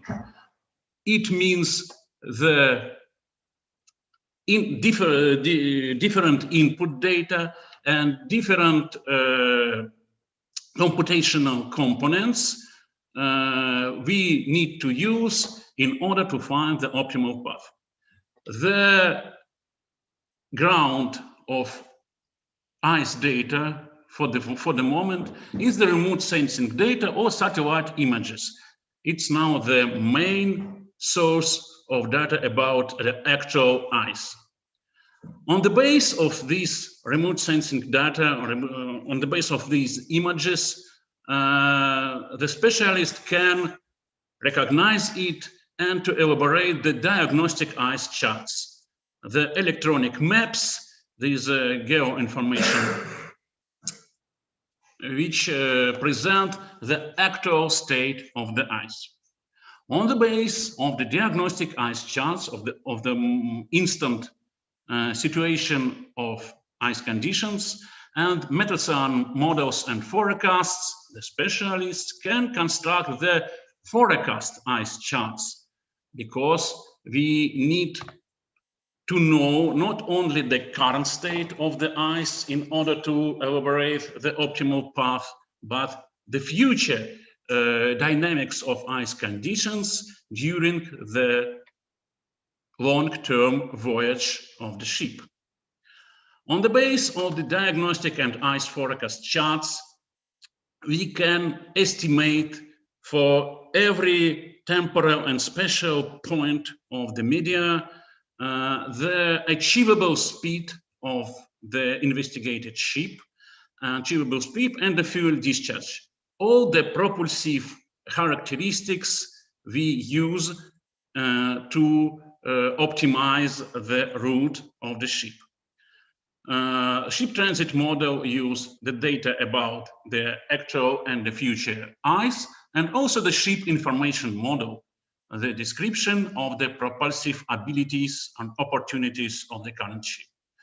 And after that, we can use the different methods of numerical optimization and to find the optimal or quasi-optimal route, quasi-optimal path, this ship in the changed media. And all these components, all these data sources intend to the difference between the automatically obtained route or manual routes or shipmaster decision in reality, because in shipmaster decision in reality influenced the different subjective factors, for example, rush or supplementary task of ship voyages and so on. And we need to investigate, to analyze all such uncertainty factors. In order to do it, we have the many data sources to compare the different approaches. For example, we use many data sources about the current ice and forecasted ice state obtained from different providers. We used the diagnostic ice charts from Arctic and Antarctic Research Institute, and so also the forecast ice charts from the same provider. We use the ice charts, both diagnostic and forecasted, from another provider, whether the company VNI from Japan, and also the diagnostic ice charts from European community OSISAF, with Finnish and Norwegian Meteorological Institute. We use the original satellite images to analyze the actual voyages of the ships. And also we use the dispatcher on-board reports on Arctic ship voyages, and also the detailed expedition logs, which were made by the specialists of Arctic and Antarctic Research Institute in the special expedition voyages. And our big thanks to Sergei Viktorovich Frolov from Arctic and Antarctic Research Institute, who provided us this data. And in order to compare the automatically obtained quasi-optimal routes and the real routes or real voyages of the ships, Arctic ships, we use the ICE tracks and recommended routes from the ice expert from Arctic and Antarctic Research Institutes. The next slide presents our estimation of the comparative quality of ice data from different providers. First of all, the comprehensive ship transit model needs to have many characteristics of ice as an input data. We need to use the concentration. It means the percent of the ice covered by covered the investigated area, the age of thickness of the ice form. It means the characteristic horizontal size of the ice floes, compression, but not only the strength of the compression, but also the direction, because the influence of compression direction has a big impact and big influence into ship propulsion abilities. And I will demonstrate it later. Hammocks and leads, local leads, breaks in ice fields, and for example, the amount of snow lying on the ice. You can see how which information has the different providers in provided data sets. So the orange or red color is the absent data. The yellow one is the data having the problems. For example, these data have a definite cost and one need to pay, or it's not free, and so on. And also we investigated the genesis. What is the genesis of the corresponding data? It's actual monitoring or the model calculations, the resolution, both temporal and spatial ones, and the format. You can see that, for example, the data from ARE has a good detailness, good genesis, a good resolution, but unfortunately we receive the free data in so-called SIGRID conventional coders, but it's clear that for the model, the more valuable is the data in physical numbers, in physical values. And first, what we can do is the comparison of the data about ice obtained from different providers. For example, for this slide, we can see the comparison of data obtained from Arctic and Antarctic Research Institute in Vienna about the ice concentration for 2 different days. We can compare it visually. But in order to have the strong and trustable estimation of data correspondence between each other, we use the mathematical approach. If we compare 2 ice charts, we use the regular grid of benchmark points, and we receive the investigated ice characteristics from first and from second ice chart for all the points, and we receive the 2 samples, 2 sets of values, and after that we can formally compare it by means of standard statistical routines. The next slide presents the results of the comparison of different ice charts. For example, current total concentration from Arctic Research Institute and VNI, and the correspondence between the data is for the same time period and for the same area, and the comparison between forecasting and diagnostic characteristics from the same provider. How valuable and how good the forecast obtained from this provider is. And the main conclusion what we can make analyzing this table, that the main problem is not the forecast.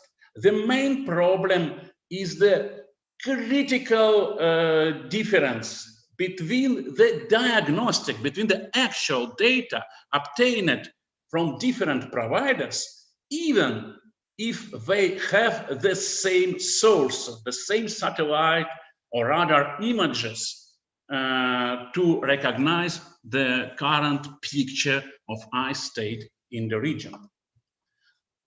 The next step of our investigation is the sensitivity analysis of ship transit model to the lack of this or that data about ice. For example, Arctic and Antarctic Research Institute provide the data about ice in the area for 3 different development stages. So in the concrete point, we have 3 values: the biggest, the oldest ice, the young ice, and so on. And we have different values about the thickness, about the concentration, and about the form. Other provider have the only one conventional value. And the left chart presents the investigation of the problem. What we have if we don't take into account the 3 stages and change it to the one conventional value. For example, for weighted average value according to the partial concentration, it's a blue points, or more sophisticated method taking into account the ability of navigator to select the more profitable and more easy way in the media with different characteristics in each concrete point. We can see that the lack of detailed description of the ice for different development stage decrease the accuracy of the model. The right chart presents the results of importance, the ice form.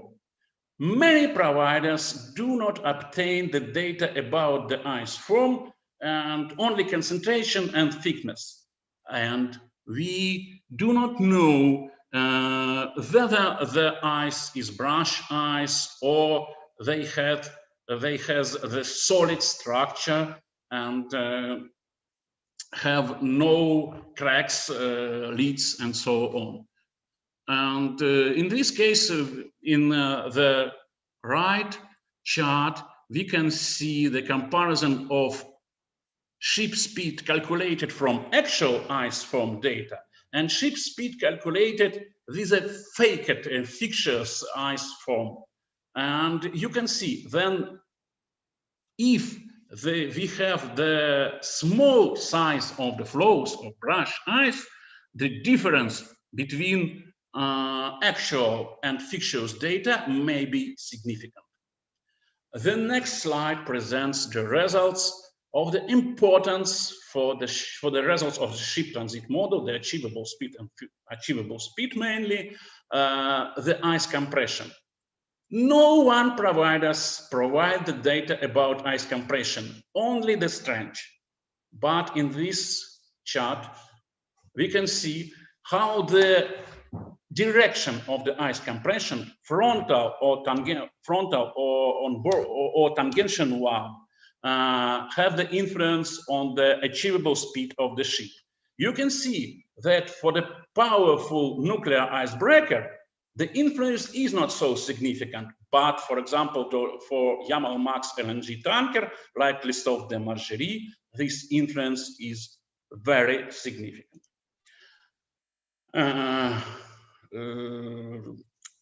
Next investigation is investigation of ship transit model verification selected results. We use the onboard reports of the records of Christophe de Margerie and compare the actually observed velocity, speed, ship speed and velocity with our forecast, our estimation. And we have many detailed results, but in this slide you can see only selective ones. The next table presents these results in table form, and we can see that the correlation between the factual and estimated ship speed in the point is more or less normal, and our ship transit model can more or less predict the actual propulsion properties of the ship in the concrete ice state. The same results in graph presentation.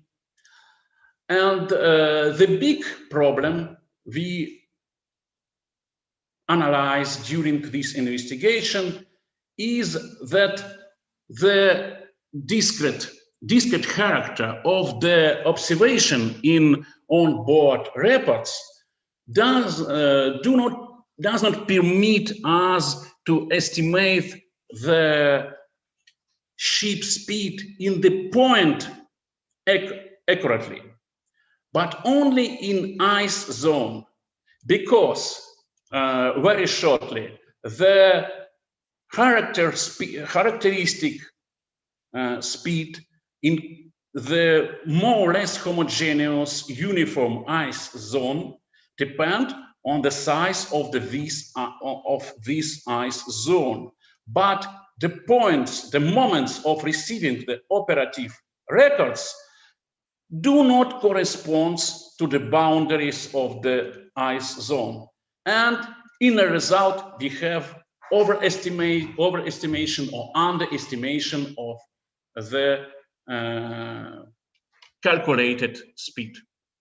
And the next slide is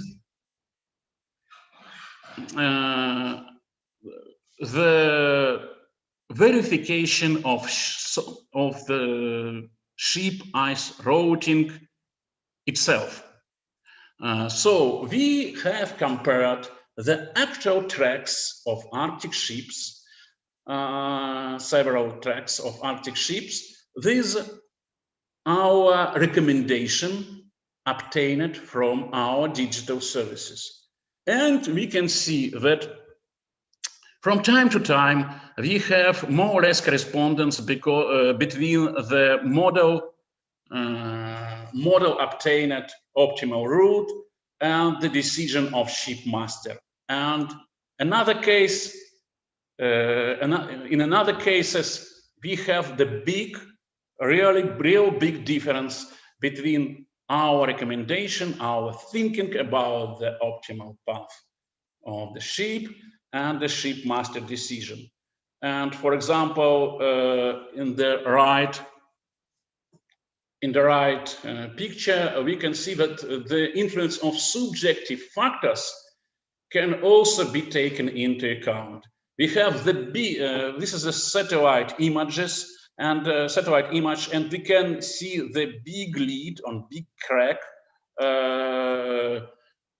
almost on the course of the ice ship, but from this or that reasons, shipmaster do not use this crack and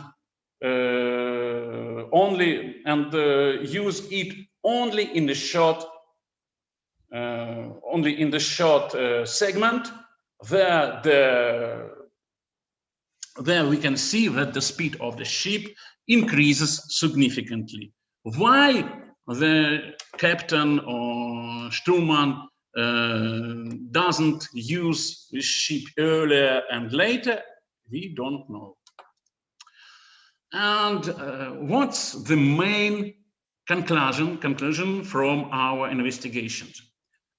We estimate subjectively, not mathematically correctly, subjectively, we estimated the comparative impact of different uncertainty factors in the accuracy of ice routing. And we can see that the main problem is not forecast, is not numerical algorithms, is not ship transit model. We have more or less accurate ship transit model. The main problem is the monitoring of the key ice parameters such as thickness and concentration, recognizing of satellite images, because the difference in these data obtained from different providers is critical. And the conclusions of in text form, and the most significant conclusions are selected by red. And for example, one of our big desire is that data on main parameters should be provided in physical dimensions, not in conventional coders, because conventional coders, it's very difficult to use in automatic procedures of ice routing. And so on. And thank you for attention. And I will be glad to answer the question if they will be. Thanks. Thank you. Thank you, Alexander. I see there are some questions coming up on YouTube live chat. First, there is more like a comment from Kondratenko Alexander. He thank you for a very interesting presentation. And next, we have two questions from Vladimir Yakimov. His first question is, accounting these uncertainties, for example, differences in ice information, the final parameters of ship motions, primarily the speed, should be set in a certain range with certain deviations. Is it like this? Yes, of course. The ship transit, mathematically, ship transit model gives the result as a single value. Yes, of course. But we have the extension, the development of our approach, and we can get the result in our digital services also not in the single value, but as an interval or as a or as a histogram and something like probability distribution of the estimated value, like speed. Mm-hmm. Yeah, thank you. And I hope this answered Vladimir's question. And his second question, Alexander, to you. According to the central limit theorem, it is likely that the total velocity will be distributed according to the normal law. This is more like a comment question.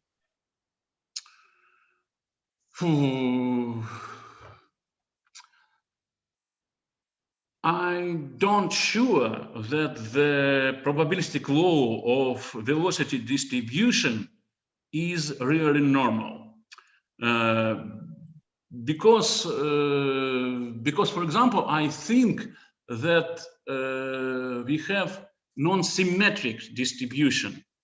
Because if we consider the rather difficult ice conditions, so ship can move slowly, but I think it cannot move faster than we estimate. Okay, something like that.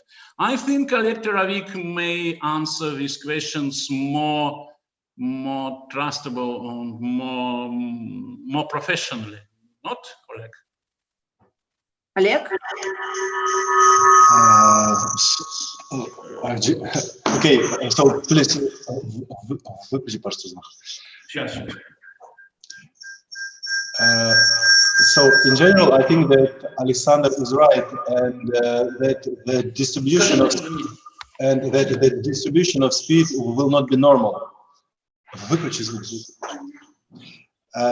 And this is due to the fact that yes, that in ice of some thickness, ship is able to move slowly and do not able to move faster. Sorry, we have some connections, some connection problems here. Excuse me. So and I think that it is the main idea of this answer. So the distribution will not be basically normal. Okay. Mm-hmm. Yeah. Thank you. Yes. So to answer Vladimir Rakimov, yes, the distribution is not normal, as I understood. Thank you. We still have some minutes. I think we can. I really enjoyed the presentation, and I think you have raised very important concerns about and points about the uncertain ice original information, not the forecast, but the original ice information. And in this view, I also have a little follow-up. Do you see some, do those three products that you have considered from OVNI, ARI, and OSISA or something like that, do they all based on exactly same satellite images, or do they use different satellites? Do those satellite images taken at the same time, or this is the human factor? Why do they deviate? Or they don't, or it's not manual products? I don't know it exactly. What the original sources, what the original images use different providers. But as I know, there are not so many different sources of ice satellite images, because not so many satellites observe the Earth in the polar latitudes. Yes. We have, I think that they use the free satellite images from MODIS, from Sentinel, and I know about the special program in China, the PolarSat, something like that, but I have never seen the free sources from this project.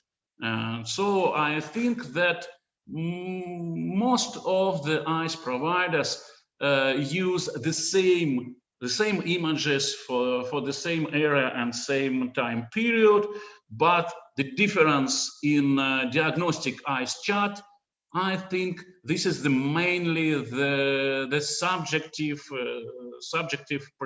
preferences of the ice experts, or non-accuracies of the routines of automatic recognition of the satellite images. I think so. Would it help, like for your specific study and for the specific application practice of using these products? What would your message to these ice chart providers? Do they have to provide you an uncertainty estimate, or would you benefit from knowing the uncertainty and on which form this uncertainty have to be expressed? For example, this ice. Ekaterina, we are working. We are a commercial company. And we are working together with commercial companies like Atomflot, for example, who is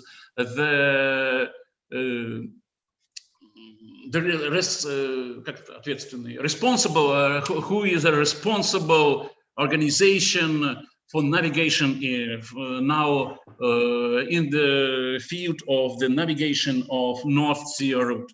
And our main message is that we need to have the only one in Russia, yes, for Russia, for Arctic navigation.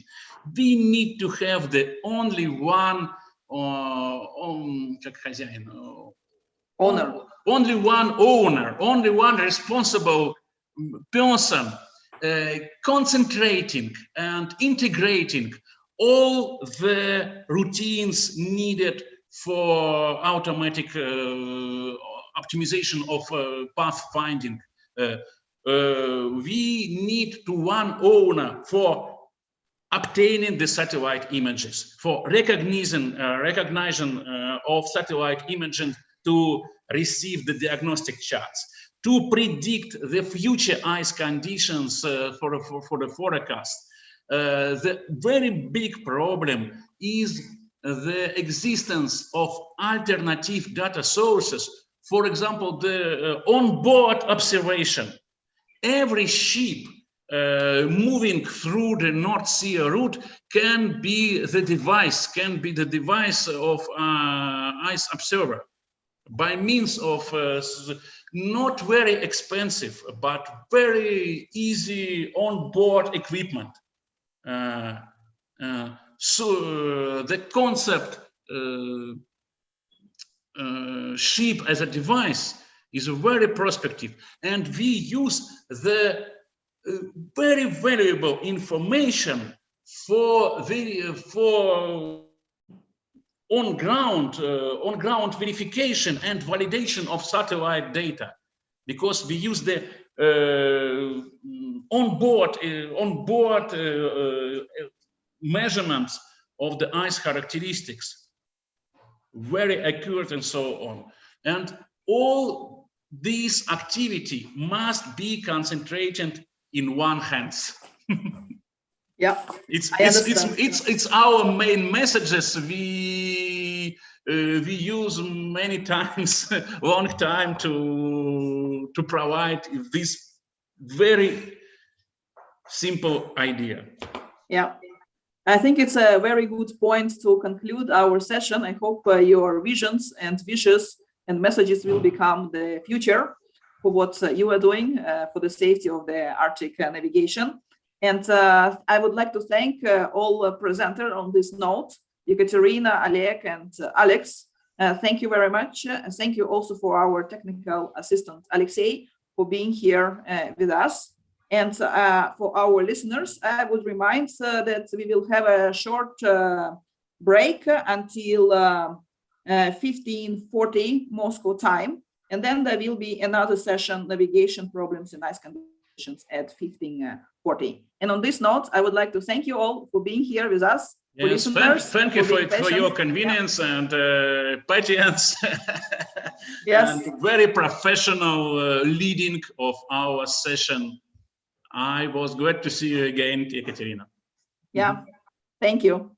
Thank you. Thank you, everyone.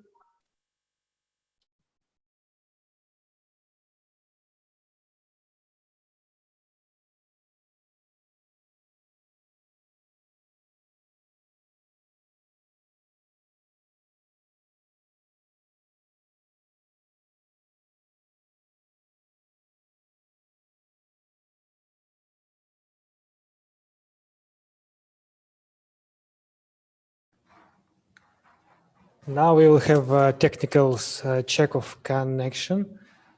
Yeah.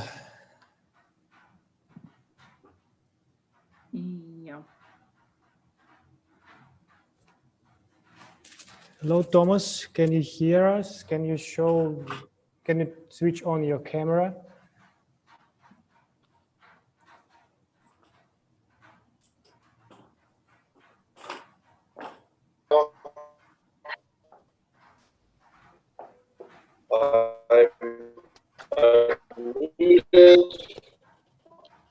Can you see me? Can you hear me? We can see you, we can hear you, but with Yes. a little. I think your internet connection might be slow to handle maybe videos. Check of connection. Yes. I think I'm going to turn off the YouTube channel now. And is that any better now? Or Yeah, that's better. That's much better. are you able to hear me now? Yeah, that's better. Okay. Okay. Great. Could you please try to run? Trying to get. Could you please try to run your presentation? Just check that everything works correctly. It's Okay, Thomas or sounds me good. or who? Or this looks like this. Ekaterina, no, it's okay with you. Okay, yeah. Ekaterina, it seems to be okay. Yeah, you may switch off the demonstration. What's about Thomas? Thomas, could you please start demonstrating your presentation? I'm sharing right now. Do you see that?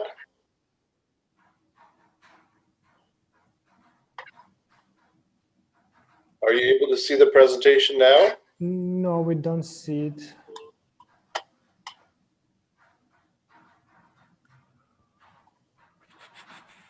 I'm sharing, so.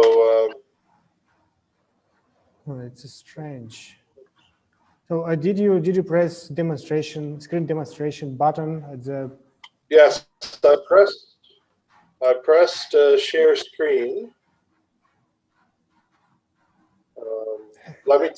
Let me try it again. Oh, it says ask me to allow.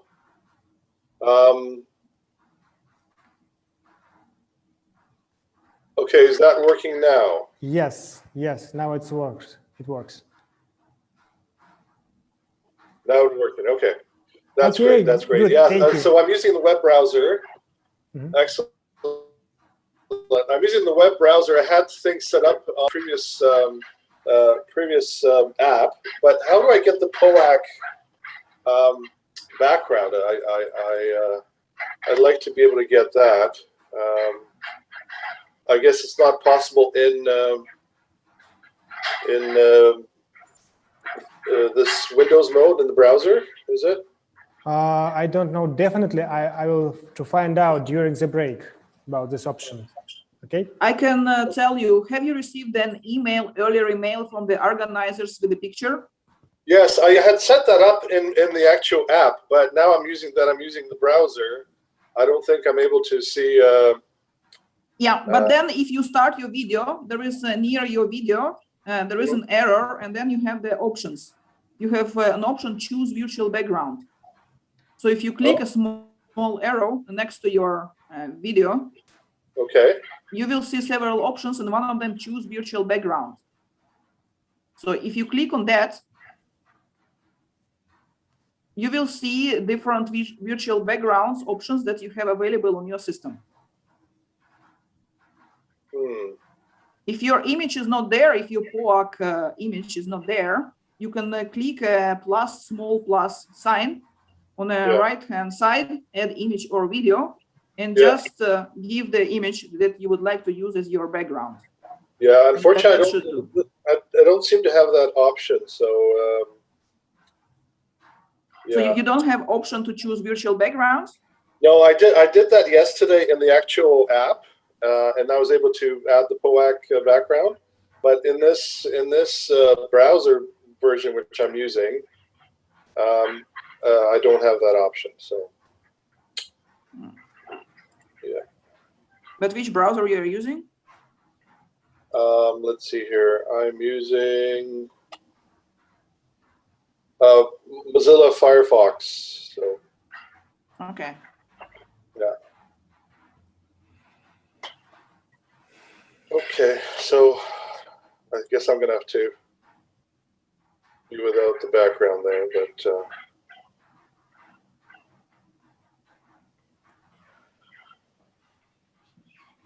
yeah, I'll still try and figure it out. But if not, I'll be ready in 20 minutes there. All right, thank you.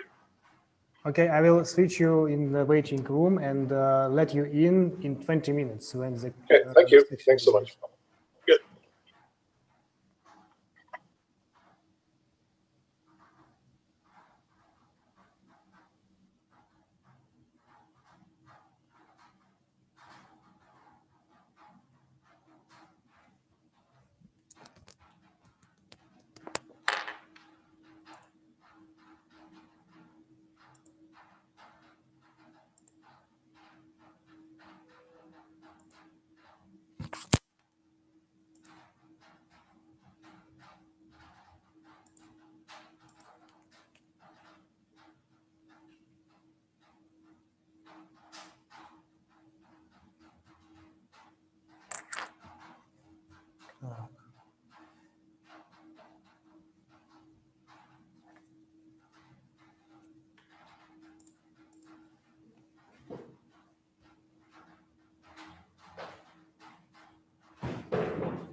Dear colleagues, we are about to start the session. The convener is Thomas Sagon. I think we are missing one presenter.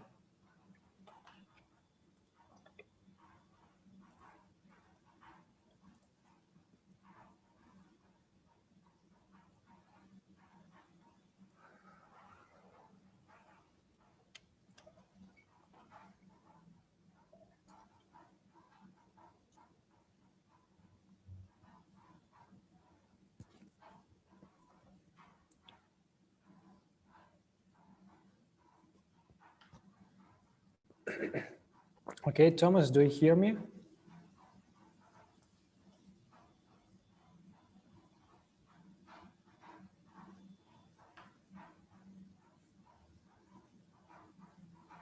We can't hear your voice.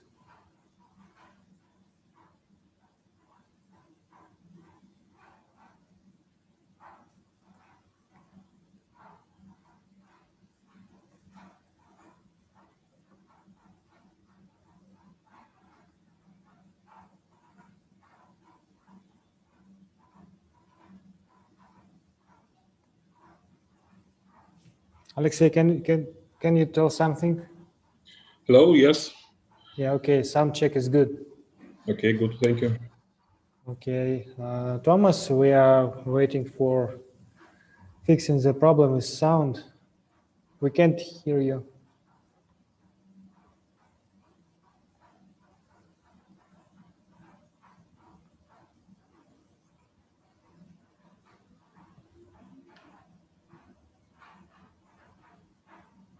Alexei, do you know Kristina Isaulova? No, unfortunately, I don't know her. Okay.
Hello? Hello?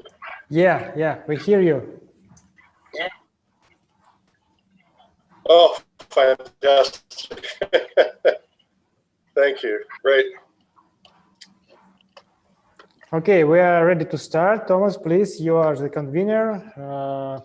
I would like to tell you that Kristina Isaulova won't be able to participate at the session. She has just sent us an email, so we have one person minus from the session. Okay, well, welcome everybody, and thank you very much for hosting this. This is really a pleasure. I've been going to POACs for many years, and it's good to see some old faces and some new faces. Just a couple words about myself. My name is Tom Zagon. I work for the Canadian Ice Service. I've been there in the Applied Science and Development Group for over a decade now. And then before that, I worked for a shipping company called CanArctic Shipping FedNav for over a dozen years. Anyway, looking forward to today's presentations. We have 4 presentations in that case, one from myself, and I'd like to welcome Alexei Dobrodev, who will talk about the features of an ice interaction with hull and propulsion systems for a large-sized vessel moving astern. Please take it away. Thank you. Thomas, thank you for introducing. Yes, good afternoon all. Let me start my presentation.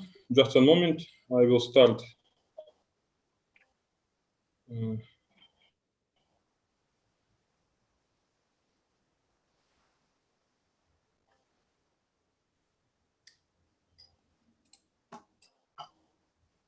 Okay, so the efficiency of a ship to move astern in ice conditions is considered as one of the criteria to assess the hull form in the design process.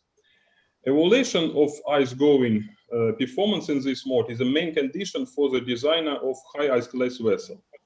And the best performance in sailing astern is reached not only due to a well-known effect of propeller slipstream around the hull, but also by optimal hull form of the stern too.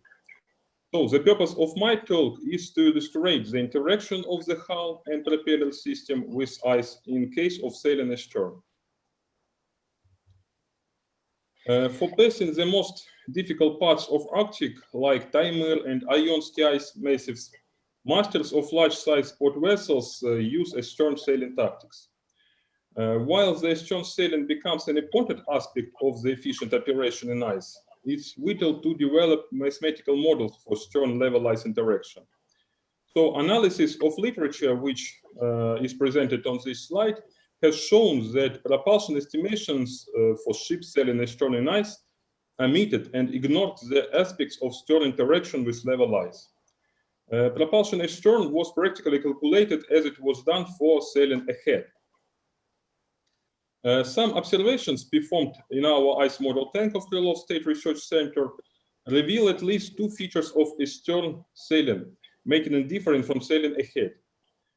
First of all, this is ice-breaking patterns, as you can see on this slide. And secondly, is influence of propellers on ice resistance of a stern moving vessel.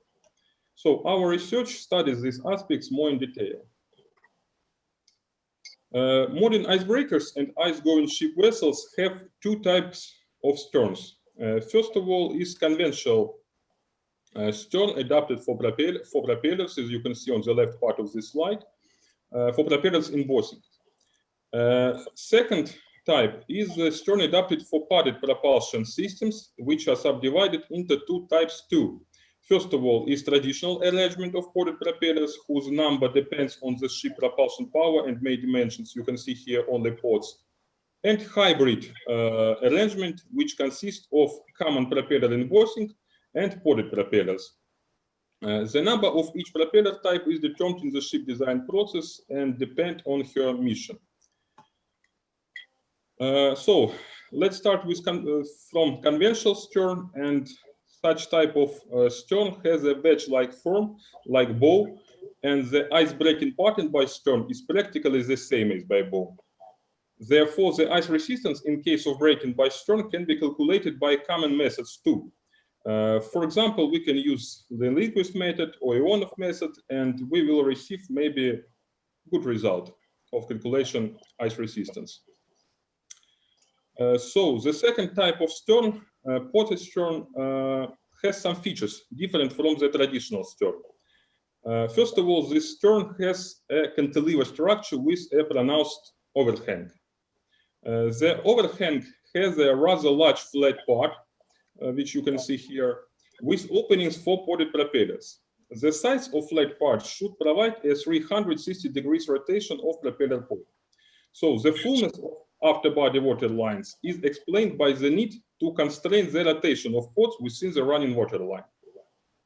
Additionally, such type of stern could be fitted by ice knives. It very often installed in the aft behind potted propellers, with intention to protect the port strut from direct ice interaction.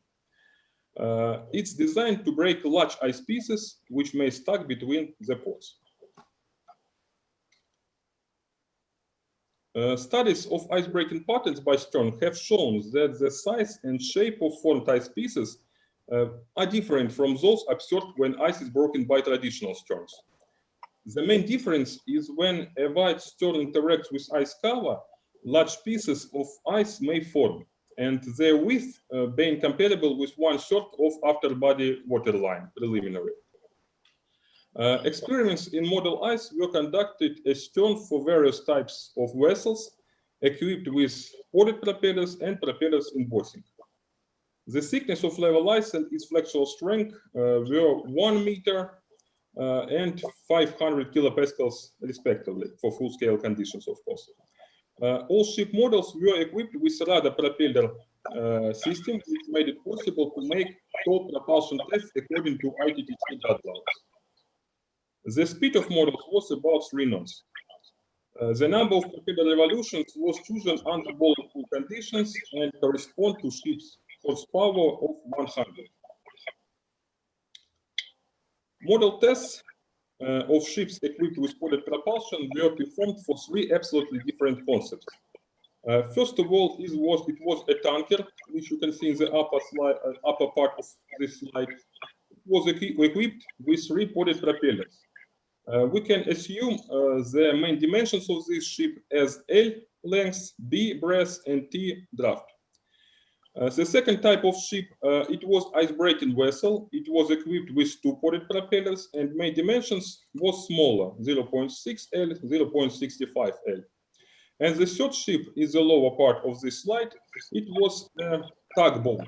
It's much smaller than other ships. You can see the dimensions on this slide too. And as a result of our tests, it can be concluded that the ice-breaking pattern of ship hulls have a much in common, while the main dimensions and hull forms are absolutely different, as you can see from this slide. Large sectors of ice are formed around the entire hull breadth over the afterbody waterline. The observed shapes of these ice fragments are determined by the long ice contact zone of stern. In principle, it is in good agreement with the model which was obtained by Professor Haysen 40 years ago.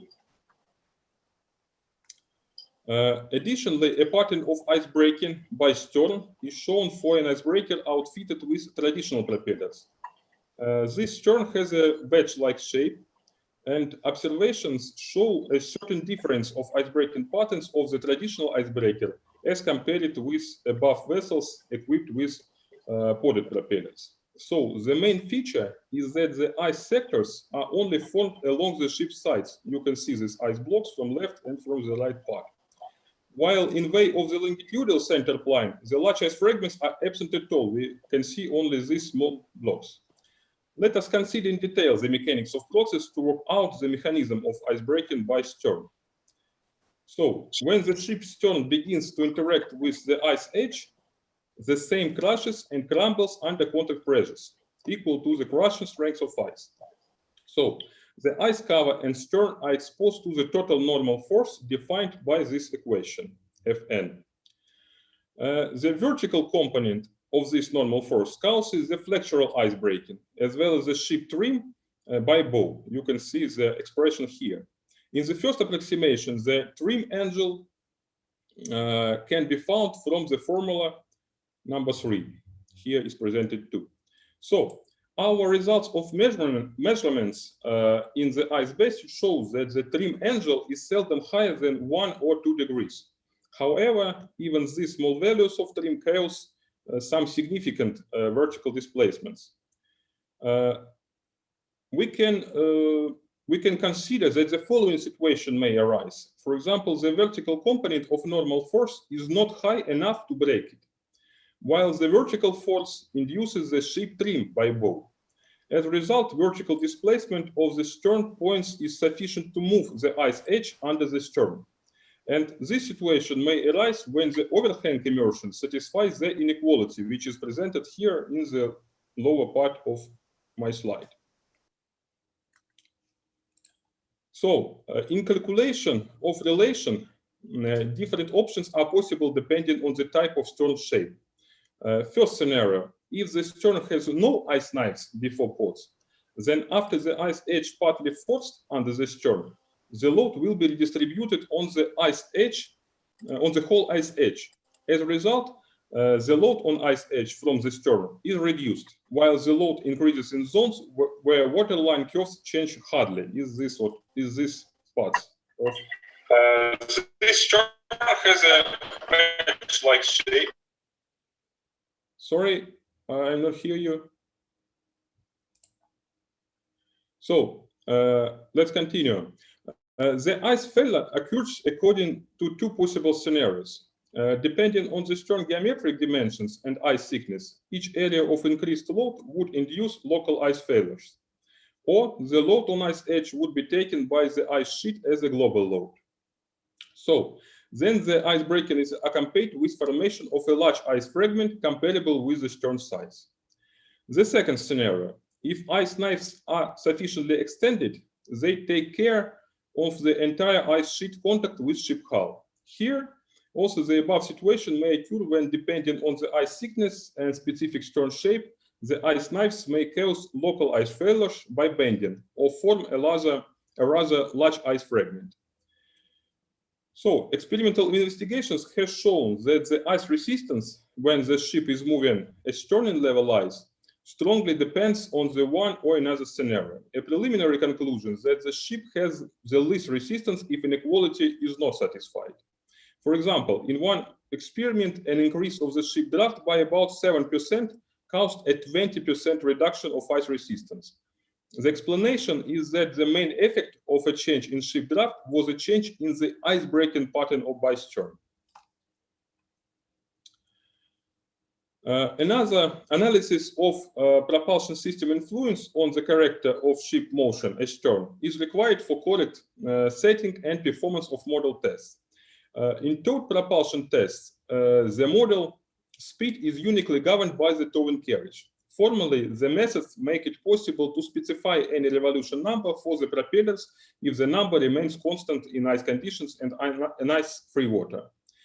Our visual observations of ship models during the ice resistance studies astern show that patterns of flow of submerged ice around hull change depending on the level of hydrodynamic load on propeller. It may significantly affect the model ice resistance. Here on the next slide, you can see the graph of models relative resistance versus speed.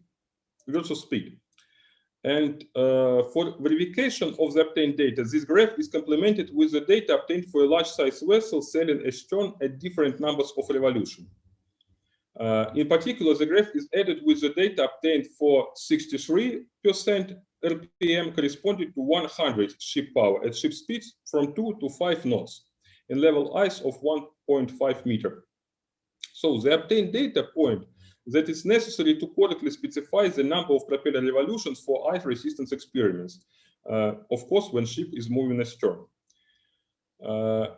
Finding of the required number of revolution, of course, is not a trivial task in ship propulsion theory, and the main point is that it's impossible to choose the number of revolutions for a ship using the common techniques of propulsion performance evaluation. But to overcome this difficulty, our researchers from our center have devised a new alternative system of coefficient for the propulsion, for the propeller hull interaction. You can see some references of this researching here in the slide in below part. So main conclusions of this work are the next. The results of our investigations presented here showed that the base of the qualitative patterns of ice breaking by stern, one can move to work out a more detailed mathematical model of phenomena. The second very important aspect of this problem, considered in the research, is of equal importance. So the main drawback of the existing calculation methods is the lack of due account to propeller influence on the level of ice resistance. And for correct consideration, it's required to understand the type of influence which hydrodynamic loads on propeller have on the ice resistance and other important data. The data in our research provide an opportunity to assess this influence in the nearest future, and we will continue this work in the nearest future. Thank you for presentation. That's all. Great, thank you very much, Alexei. Thank you very much for your presentation. We do have a question. I see that in the chat. How do you scale? This is from Katerina Kim. How do you scale crushing strength of ice in the basin in relation to flexural ice strength? Do you anticipate any significant change in scaling between lab tests and full scale due to difference in interaction mechanics for moving astern? Yes, it's a very good question because it's very important. It's very important in modeling. In our ice basin, we use fine grain ice, And first of all, we in our basin we model the ice thickness and flexural strength. We have special methods which allow us to make it with very high quality. But the corrosion strength is quite difficult for modeling. We can control it, but model is quite difficult. And of course, we have some database, and we know the correlation between flexural strength and corrosion strength. But of course, that correlation maybe not have some connection with full-scale data, because in full-scale data we have a lot of different correlations between these two parameters. During these experiments, we firstly pay attention on flexural strength, and the corrosion strength is measured, but it wasn't under our consideration during this research. Okay, great. Thank you. We have another question from Vladimir Yakimov. The Russian rules have requirements of ice performance for various hull form parameters for ice-going vessels, but only for the bow. Is it planned to normalize such parameters for the stern? Of course, I think that we start this work only for this purpose, because the moving astern is one of the main types of moving in Arctic now, for the high ice class vessels, for the large size vessels. And now we can predict the ice performance only based on ice model tests, but of course we must have the numerical models, we must have the mathematical models which can describe this movement in ice conditions. And of course we start this work only to make in future the method and use it for predicting ice resistance during the ice trials of ships, to predict ice resistance in design part, in design stage of ship making, and for other purposes. Okay, maybe if I could just add one question for myself. I see you in the bottom left, you have tested ice ridges, but is there any consideration for old ice, second year or multi-year ice in testing, or how would you proceed with that? So please, could you repeat the question? I didn't hear partly. Okay, I mean, I see you have ice ridges as part of your model tag. Any potential for testing with old ice or multi-year ice, second year ice, instead of flat level ice? Yes, so ice ridges is one of the main types of our experiments in ice basin, and now we can make the tests during one day of tests in level ice. Then we can prepare some broken ice, and of course we can make the ice ridges in this ice sheet. Usually to make this ice ridge, we use special knives and prepare it by hand. So yes, it's one of the main types of ice performance, ship performance investigations in our basin. We can make the different types of ice ridge. Here you can see the classic ice ridge with triangular shape under the water, but of course it could be made the area of ice ridges, as you can see here, is a brash ice, but maybe it will be similar for ridge area where we control the ice performance of ships too. Yeah. Okay, great. Thank you very much. So my understanding is that the next speaker, Kristina Usilova, is not there. So I think we're back to you again for your second presentation, Alexei. And this would be ice interaction of carrier ships in drifting ice and under ice compression, a theoretical description. Yes, just a moment, 1 minute, and I will prepare my next presentation. Thank you.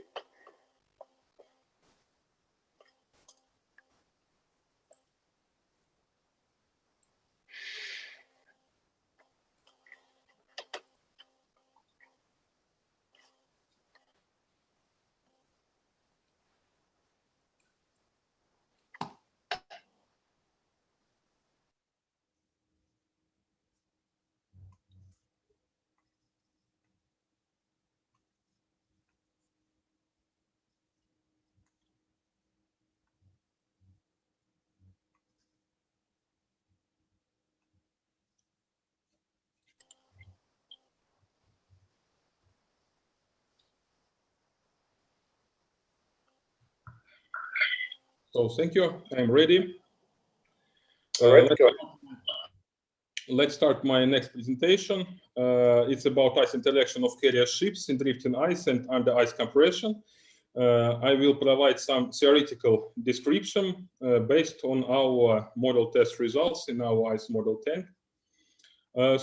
Drifting ice fields and ice compressions may occur to the carrier ships in both offshore areas of the Arctic Ocean and the freezing rivers. The term compression in an ice cover refers to a situation where wind and current exert drag force on ice cover, and the ice starts to drift. So according to one of the approaches, the ice compression could be expressed as per 3-point scale, where 1 corresponds to weak compression and 3 corresponds to strong compression. Generally, ice compression is a particular case of ice drift when an ice sheet moves due to an external force. And in a vast majority of cases, ice drift speed is within 0.1, 0.3 meter per second, but we know that the maximum values might be higher as 1.0, 1.5 meter per second. And the scenarios of ship navigation in drifting ice environments could be different too. We know two main scenarios. First of all is continuous level ice. If a ship moves in drifting ice field, ice interaction of its hull will be the same as in fast ice conditions. Ice drift leads to a slight and rather slow change in heading that can be compensated by the operation of radars or pod propulsion units. This scenario is of the least interest because large ice fields and their fragments usually drift at very low speeds. More interesting for us is the pack ice.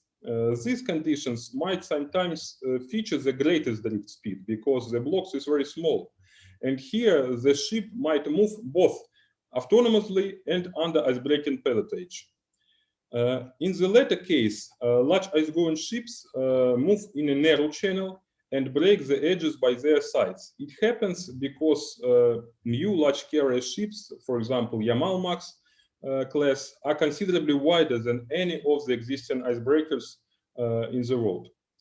In this presentation, we would like to describe a calculation method for ice slots on ships hull for a certain drift angle when it moves with certain drift angle. Numerical examples will be given for autonomous navigation in ice cakes and for icebreaking pilotage with narrow channel. Here you can see the reference which was principal for me in this work. This reference presented on this slide gives a calculation procedure for ice lots on a ship following a curvilinear trajectory in ice. And this procedure is based on the distribution of ice load over the length of hull ice contact areas. So it may be adapted for the scenario when a ship moves at a certain drift angle too. But we must make some assumptions. And the first assumption is that positional hydrodynamic forces and the moment that always arise on hull when a ship moves with a certain drift angle is not considered these forces. You can ask me why, because they are much lower than ice-induced forces. Therefore, positional hydrodynamic forces is not considered in this work. If necessary, these forces may be taken into account, and here I must make the second assumption. As ship moves in ice at a certain drift angle, ice interaction of its sides is asymmetric because the lengths of their respective ice contact areas become different. Let us have a closer look at the approach to determination of hull ice contact areas for ship moving at certain drift angle. So normal velocity is specified for the outer side and for the inner side. Outer side and for the inner side. Inner side here is the upper part and outer side is here, the lowest part. This formula can be obtained from ship lines drawing in OXY coordinate system. To find X coordinate for the endpoint of external and internal zones of hull ice contact, these upper expressions must be adapted as equal to 0 and therefore it can be solved numerically. To find the law of ice load distribution over the contact area length, Qi, you can see here, it's assumed that normal ice load per unit length at each point of water line is the sum of two components, static, which proportional to a certain effective hull breadth of hull at given point, and dynamic, proportional to the normal speed with respect to side. This assumption is made based on Castellan researching. You can see here the reference. So let us write the equation including these two components. And effective hull breadth is the parameter that characterizes apparent increase or decrease in hull breadth of inner or outer side with respect to ship movement direction. It's evident that the greatest ice loads are applied to a certain part of the outer contact zone in the aft of the ship. Effective hull breadth is defined as a perpendicular drawn from the given point of sight onto the straight line passing via the stem and so directional with the total speed vector. So this effective hull breadth is calculated by the next equations, which you can see here on the slide. To obtain the proportionality coefficients, a formula from previous slide contains the data on ice resistance of ship in given ice conditions. So ice resistance itself for ship running straight ahead is expressed as a linear function of speed. The third hypothesis enables determination of proportionality coefficients as per available data on ice resistance using the expression in the lower part of this slide. So these expressions are universal and can handle both calculation results or experimental data on ice resistance, which we use in our work. So ice-induced forces and moment at given gyration speed, Vs, and drift angle, beta, of the ship are calculated as per expressions below. Ice-induced moment is calculated taking into account that it is caused not only by the transverse force, but also by resistance force. Parameters x1 and x2 are the boundaries of hull ice contact zone for outer and respectively inner hull, as yielded by expressions in the lower part of this slide. So the expressions above will be true for autonomous ice navigation. But to handle the scenario of ice channel navigation under icebreak and pilotage, these expressions require minor alterations. So the method for ice resistance calculation taking ice channel into account has already been described and presented here reference. You can see this reference in the lower part of the slide. So the main points of this reference are as follows. The calculations require construction of the new water line for the hull under investigation. If the ship is positioned symmetrically with respect to channel axis, we must, the new hull beam will be the old hull beam minus channel width. We can see, if we present it, we can see that ice will be breaking only from one side and from another side. Therefore, the new hull beam will be the old hull beam minus channel width between these ice edges. So, entrance angle of water line is defined at the point of its contact with channel edges. The functions dependent on frame station angles are calculated for the interval from the point of hull contact with channel edge to the point of the maximum beam.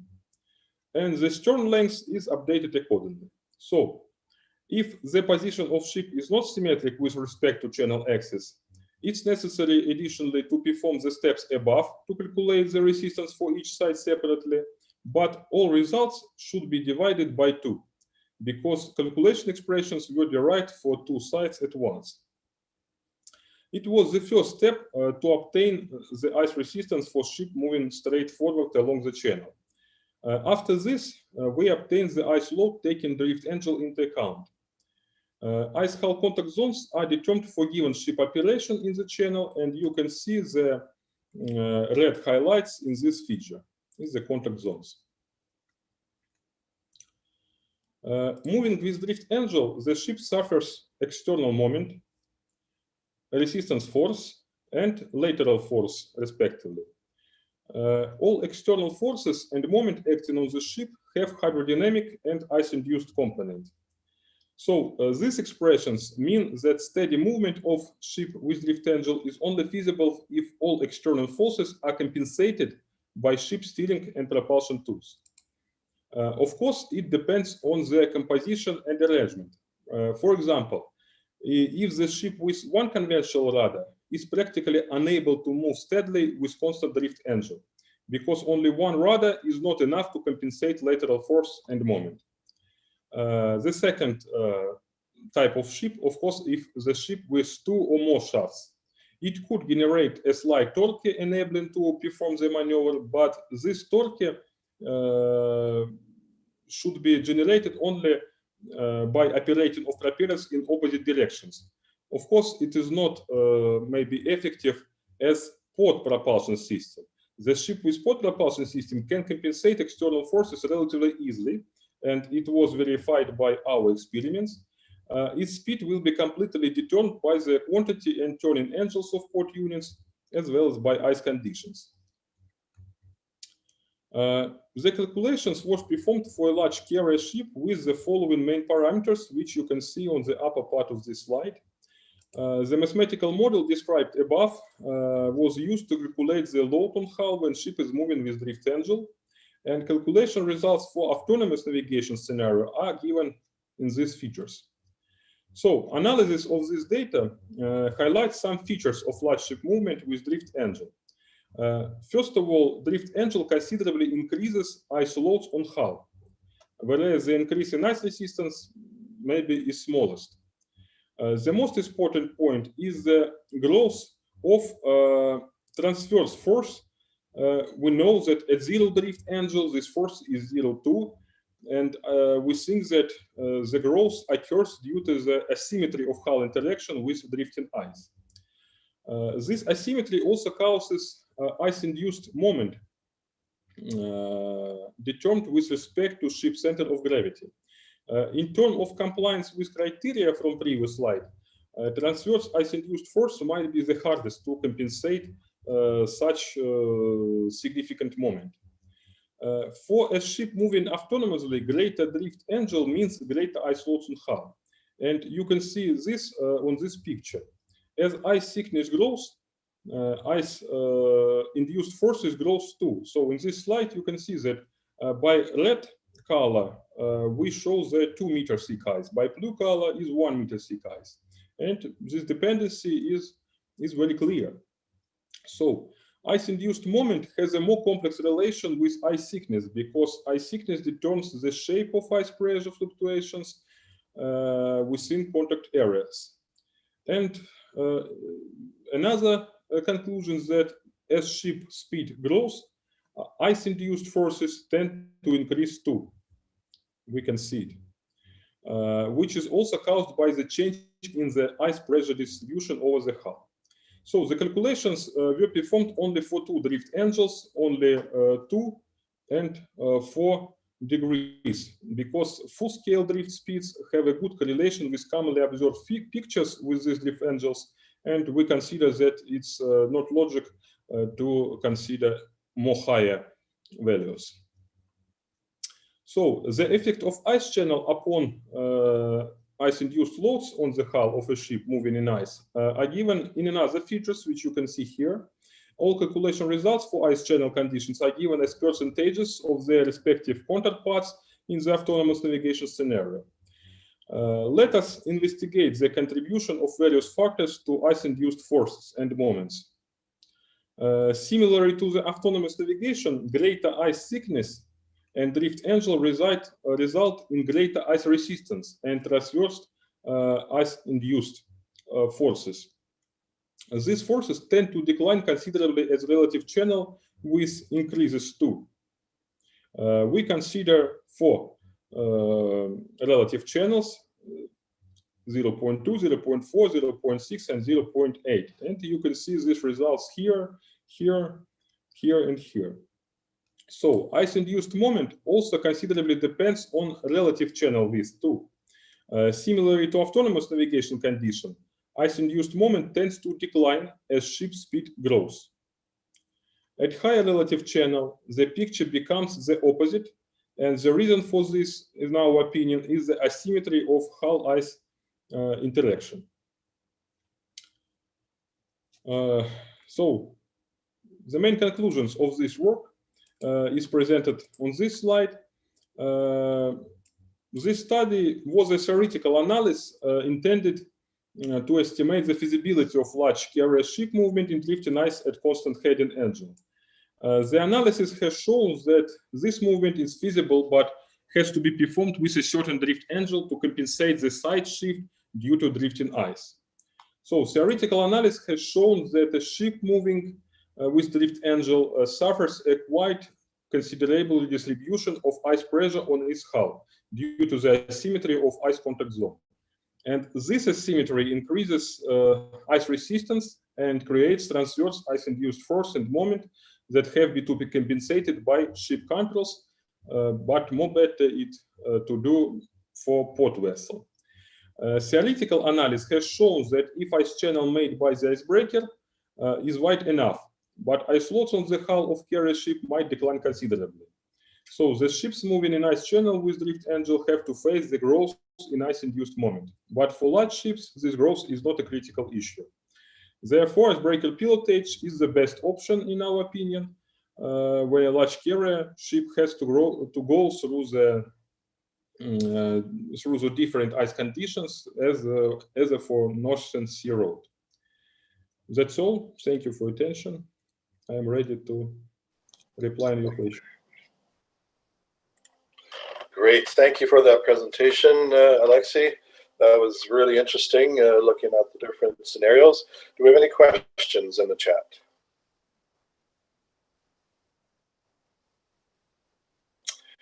There's one question here. Please comment, how do you consider in your model the interaction between ice flows that surround the ship?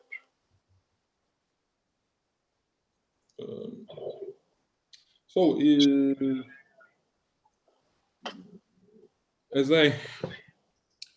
I can understand this question, how you consider in your model ice interaction between ice flows.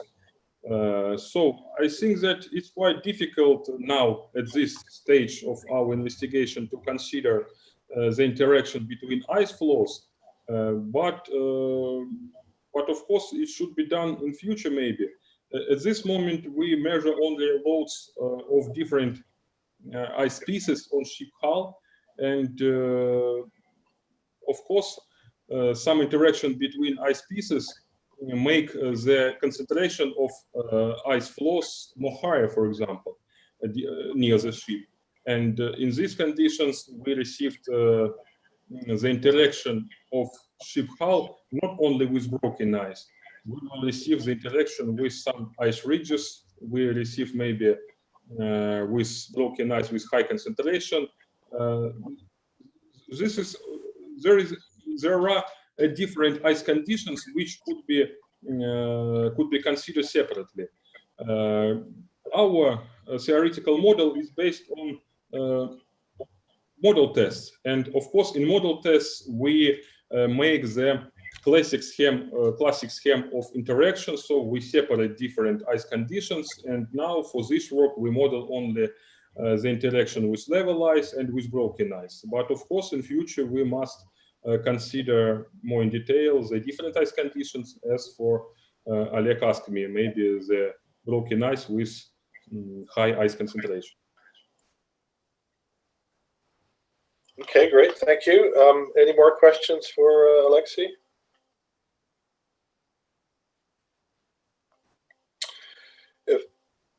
There's one more here. Have you compared the calculation to model scale tests? Yes, of course. Our calculations based on these results and the last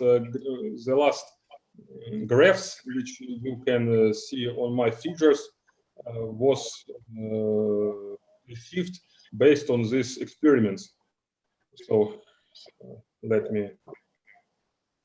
So this is only calculation results, but these results was received based on ice model tests, because now it's quite difficult to consider the narrow channel and to consider the moving of large size vessel in these conditions. And of course, the model test was the primary data for us to make the theoretical analysis. Okay, great. Okay, I think we're going to have more a chance to ask more questions at the end since we have one less speaker. So I guess I'll be up next. Thank you once again, Alexey Dobrodiev. And we'll I'm going to try to share my screen now and hopefully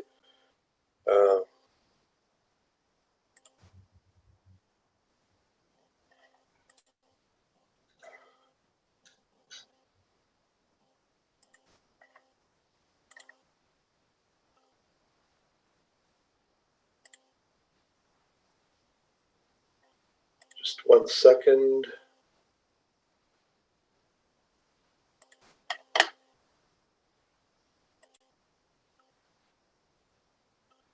Is that working there now? No, it is not working yet.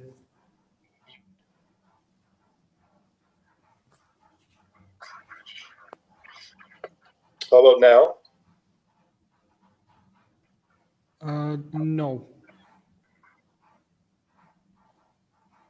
Okay, let me try that again.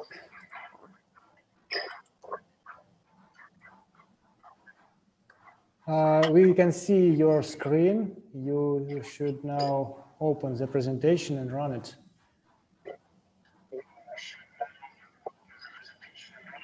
Yes, it's running right now. It's running, but it's now in presenter mode. Is it possible switch to the full screen mode?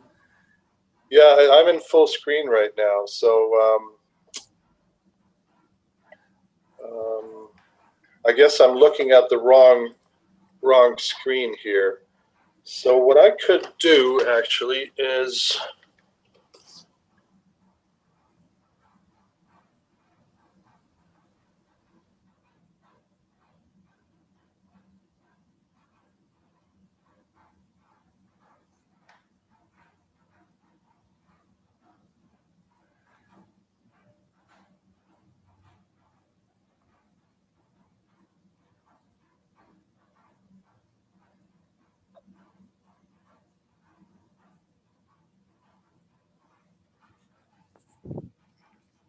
Thomas, do you need help?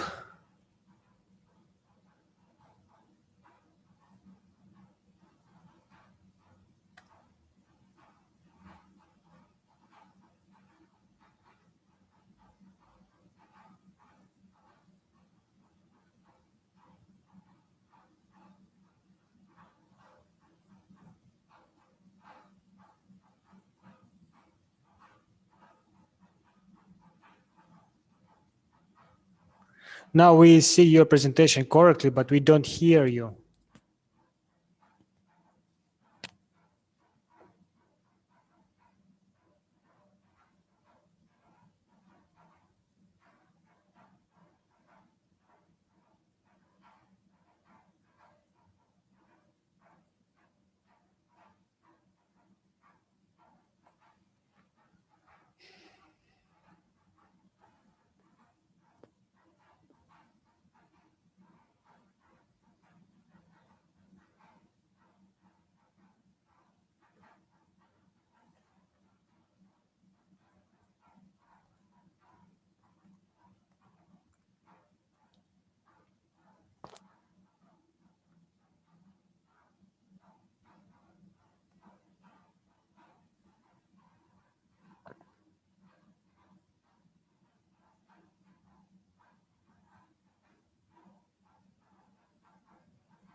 We now see your face, but we don't hear you.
Unfortunately, Thomas has left us. I'm asking the speakers to wait a little.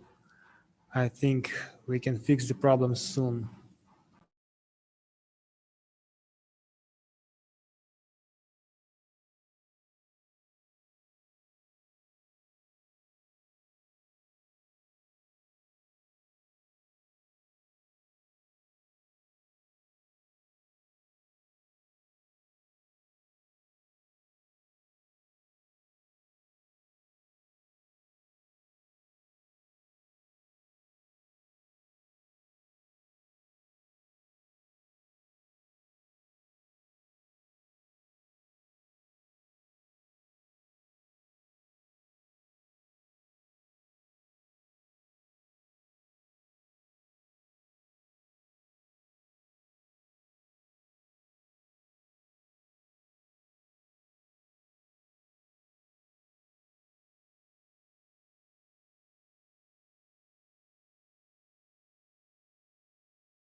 Hello?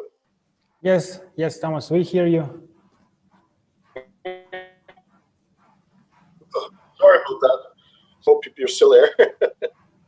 And that I'll be able to share my presentation now.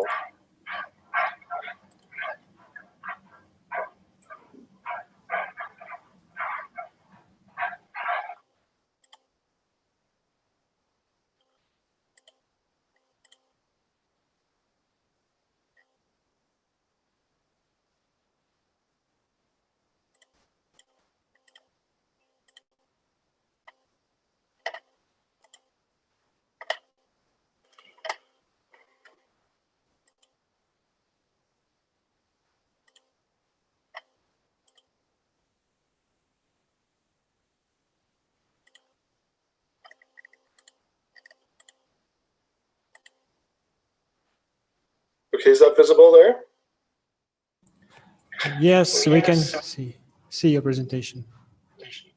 Okay, that's great. I hope it didn't go to presenter mode now, but anyway, let's go ahead in the interest of time. So welcome. I'm going to talk about the projected ship navigability in the Canadian Arctic in terms of future global warming. This study was led by Lawrence Mudrick from Climate Research Division at Environment and Climate Change Canada, together with other colleagues and Jackie Dawson from the University of Ottawa. Now, following the presentations we just heard, this is the motor vessel Arctic. It's a ship that is close to my heart, a ship that has been sailing for 43 years, built in 1978 in Canada, and just retired, about to be broken up a few short weeks ago. So this is up in the Canadian High Arctic. The ship serviced a number of different mines, including an oil cargo facility and until recently other mines in northern Quebec and the coast of Labrador. And there was a lot of experience gained in this ship. And I was thinking about the very difficult ice conditions that this vessel had to undergo over the last 40 years. Is 1978 a long time ago? Well, for those people that were born after 1978, I'm sure it is. But for others, those of us that remember 1978, it's not that long ago. And I was on that ship from about 1995 until 2006 very often. And that's over 25 years ago now. And I'm thinking, when looking at future projections, when we think about what happens 40 years from now or even 25 years from now, those dates might seem far off in the future, but they're really not. So we know that ice conditions in the Canadian Arctic are changing as well. The Canadian Arctic is warming at more than twice the global average. We've seen a decrease in both sea ice coverage and thickness since 1970, and an increase in maritime traffic since really the early 90s. Now, the results I'm going to show here in the next 10-15 minutes are completely based on model output. So they're model output projections for the future. We try to look at how much further navigability could change as the sea ice continues to decrease both in concentration and thickness. And we looked at projected ice thickness from climate models based on the Polaris system that's in use right now. So just a quick overview of what's happening here. We're looking at different carbon emissions, and based on that, look at temperature projections, then look at sea ice thickness, and then use Polaris to look at navigation for different ice types, and then interpret some of the potential impacts. Just a short word about the model. This is called the Community Earth System Model Large Ensemble. There were 40 simulated runs between 1920 and 2100. It's a well-characterized model with... Thomas, I'm sorry for the interruption, but we see only the first slide. So do you switching the slides on your presentation? Yes, I am. Well, we see only the first slide of your presentation. And we see it's like in PowerPoint software, not as a run presentation. Okay. Can you switch it somehow? I tried doing that. Do you see it now as the first slide? Do you see?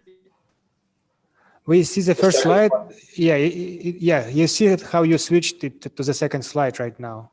Okay. Okay, so maybe this will work a little bit better, because when I go to presentation mode, it's not really working. So let me do that. I hope this is okay. Okay.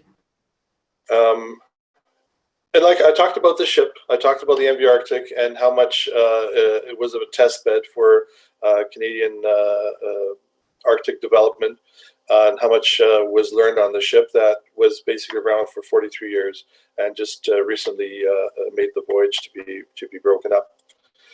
And I mentioned how Canada's north is changing in terms of ice conditions, how global warming is impacting the ice in the Arctic, decreasing the ice conditions in terms of both the extent of the ice and the thickness of the ice since 1970, and how this has led to an increase in maritime traffic over the last few years. So hopefully you can still see that. Like I mentioned, everything is based on model output in the future. We're looking how that changing climate is going to change ice conditions, and how those changing ice conditions are going to affect navigation. So we're looking at carbon emissions in the climate model, how they impact temperature projections, and how they impact sea ice thickness projections. Then using Polaris to look at navigability for different ice types, and finally some potential impacts.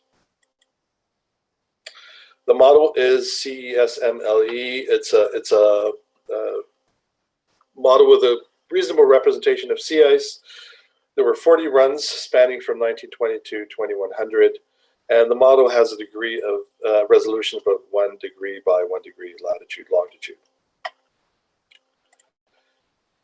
So why 40 runs? Well, because if you can use one run if you look at a global average, but if you're looking at a regional scale, or if you're looking at a local scale, in that case, you need to average some of that noise out, and 40 simulations is good enough to remove some of that natural variability.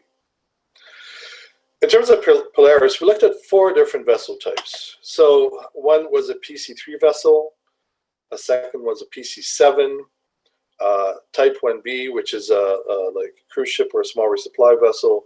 And then the last one is a pleasure craft or a non-ice strengthened vessel. So we're all familiar with Polaris, increasing ice strength going this way and increasing different ice types going this way. So as long as you get a positive numeral, 0 or above, you're able to enter that area of the ice cover. Now, we're not covering any particular year. As mentioned in the plenary this morning, there were different representative concentration pathways, with 8.5 being sort of described as the do-nothing scenario, that where temperatures are just going to keep on climbing. But what we're looking at is the global temperature anomaly when it occurs. So depending on the pathway, it's going to occur in a different year.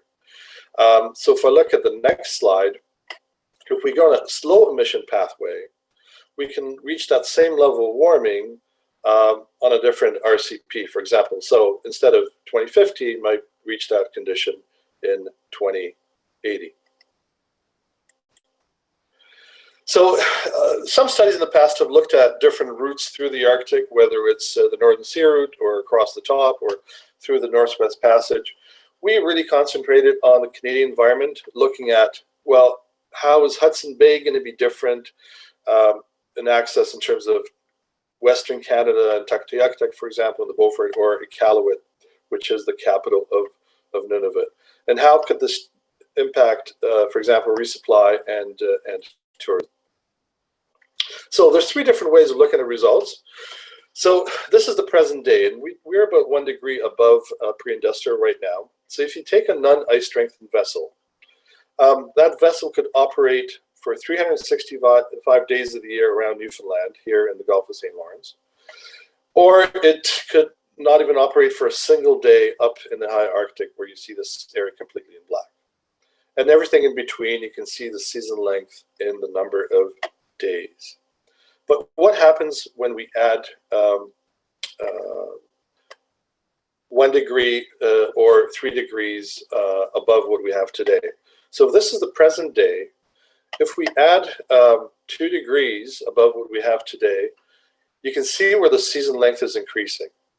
And the 4 degrees, you can see it's increasing even more, which is quite drastic. And where you see the dots, where you see the stippling the dots, that means for that vessel, in this case, a pleasure craft, that area becomes accessible for the entire year. So it's interesting that some of the largest changes, and I think this is similar to what was shown in the plenary this morning, are occurring in the Beaufort and the Chukchi and in the Central Arctic. That's where the biggest changes are set to occur. If we continue this process, we looked at pleasure craft, but let's look at different ice classes like 1B or PC7 or PC3. You can see that with 2 degrees above pre-industrial, how much longer the season gets, obviously with your increased ice type, or with 4 degrees above pre-industrial, where for a PC3 vessel, almost the entire Arctic becomes navigable throughout the year, which is a major impact, obviously. Now, another way of looking at the results, and we looked at routes through the Canadian Arctic. I looked at 4 of them.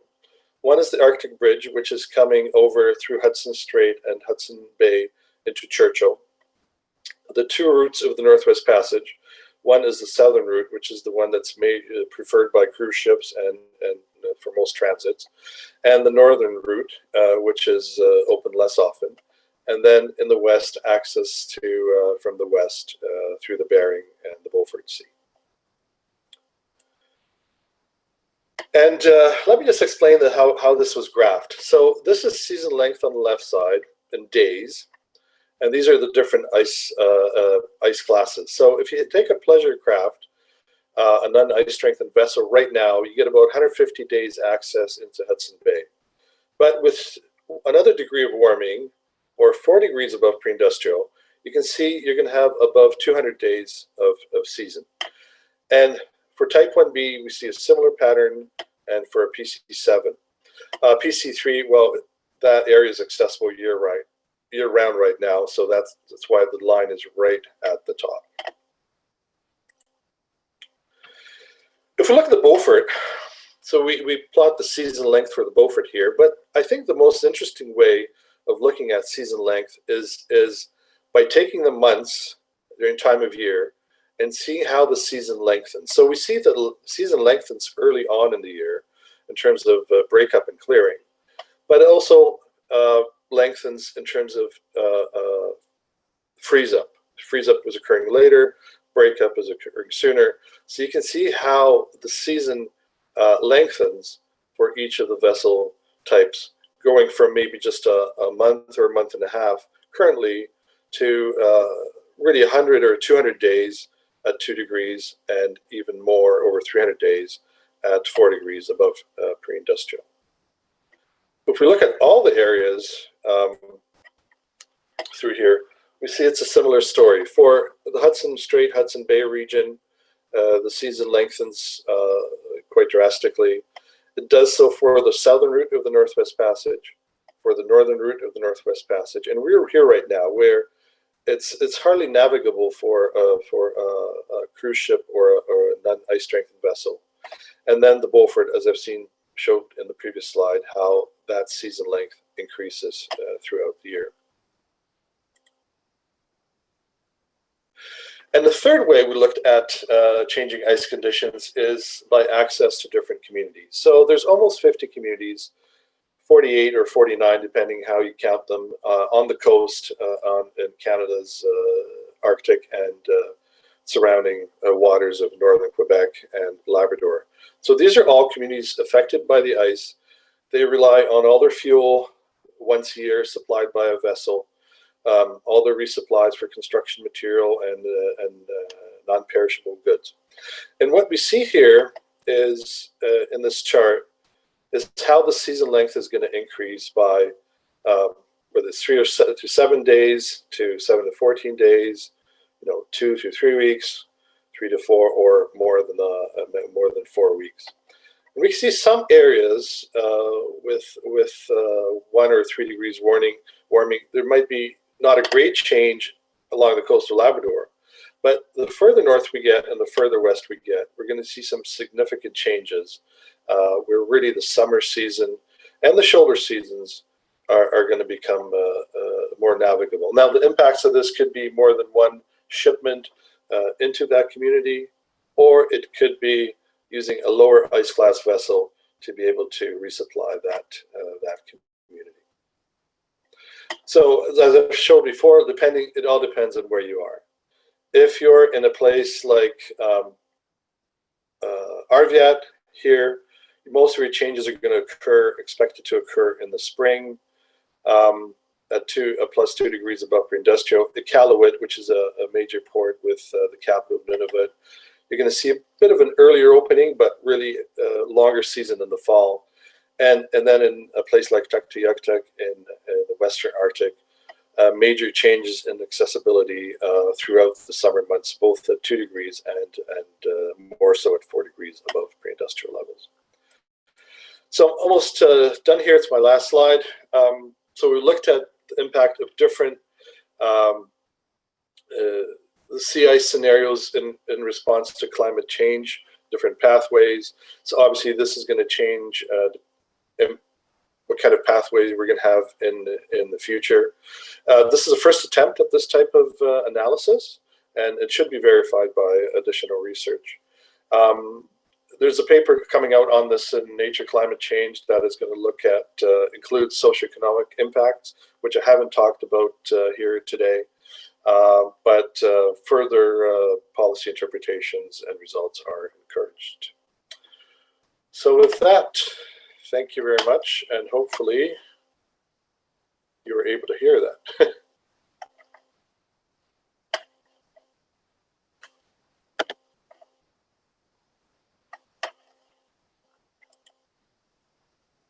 Hello?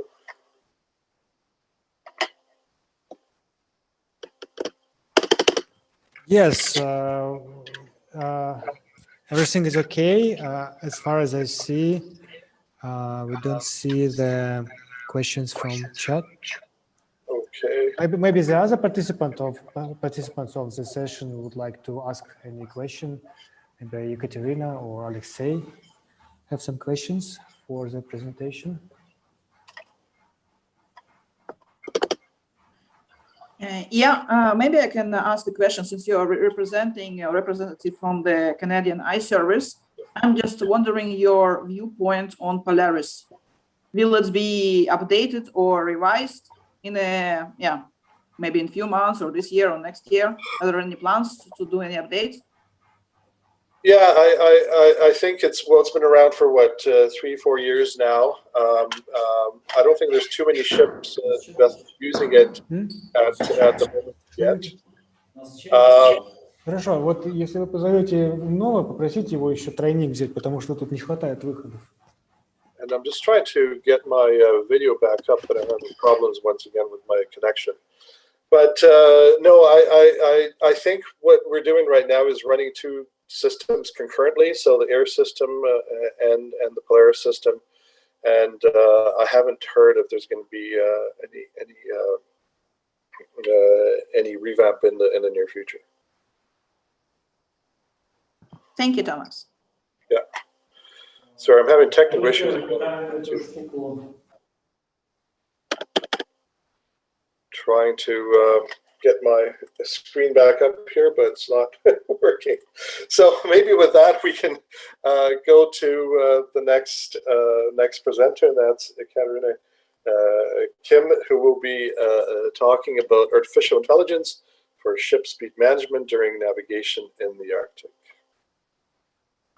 Yeah, Thomas, we would be grateful if you stop demonstrating your screen. Yes, I'm trying to do that, and that's 1 sec. Okay, I'm able to do that now. Great. Is that working? Yes. Okay, good. Okay, can you see my screen now? Yes. Yes. Okay, very good. Thank you, Thomas. Dear friends and colleagues, it is my pleasure to be here. And I would like to start this talk by highlighting some critical challenges for the Arctic shipping.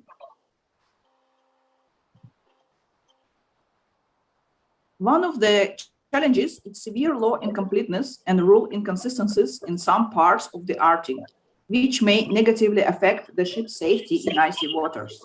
The law incompleteness stems from an inability to regulate ship speeds in all relevant ice conditions. For example, in Norway, neither the Polar Code nor the new regulations of the Norwegian Maritime Authority for passenger ships provide direct guidance on how to set speed limits in frequently encountered ice conditions. For instance, in Annex 10 on page 54 of the Polar Code, it is stated, the Polar Water Operational Manual should contain guidance for the use of low speeds in the presence of hazardous ice.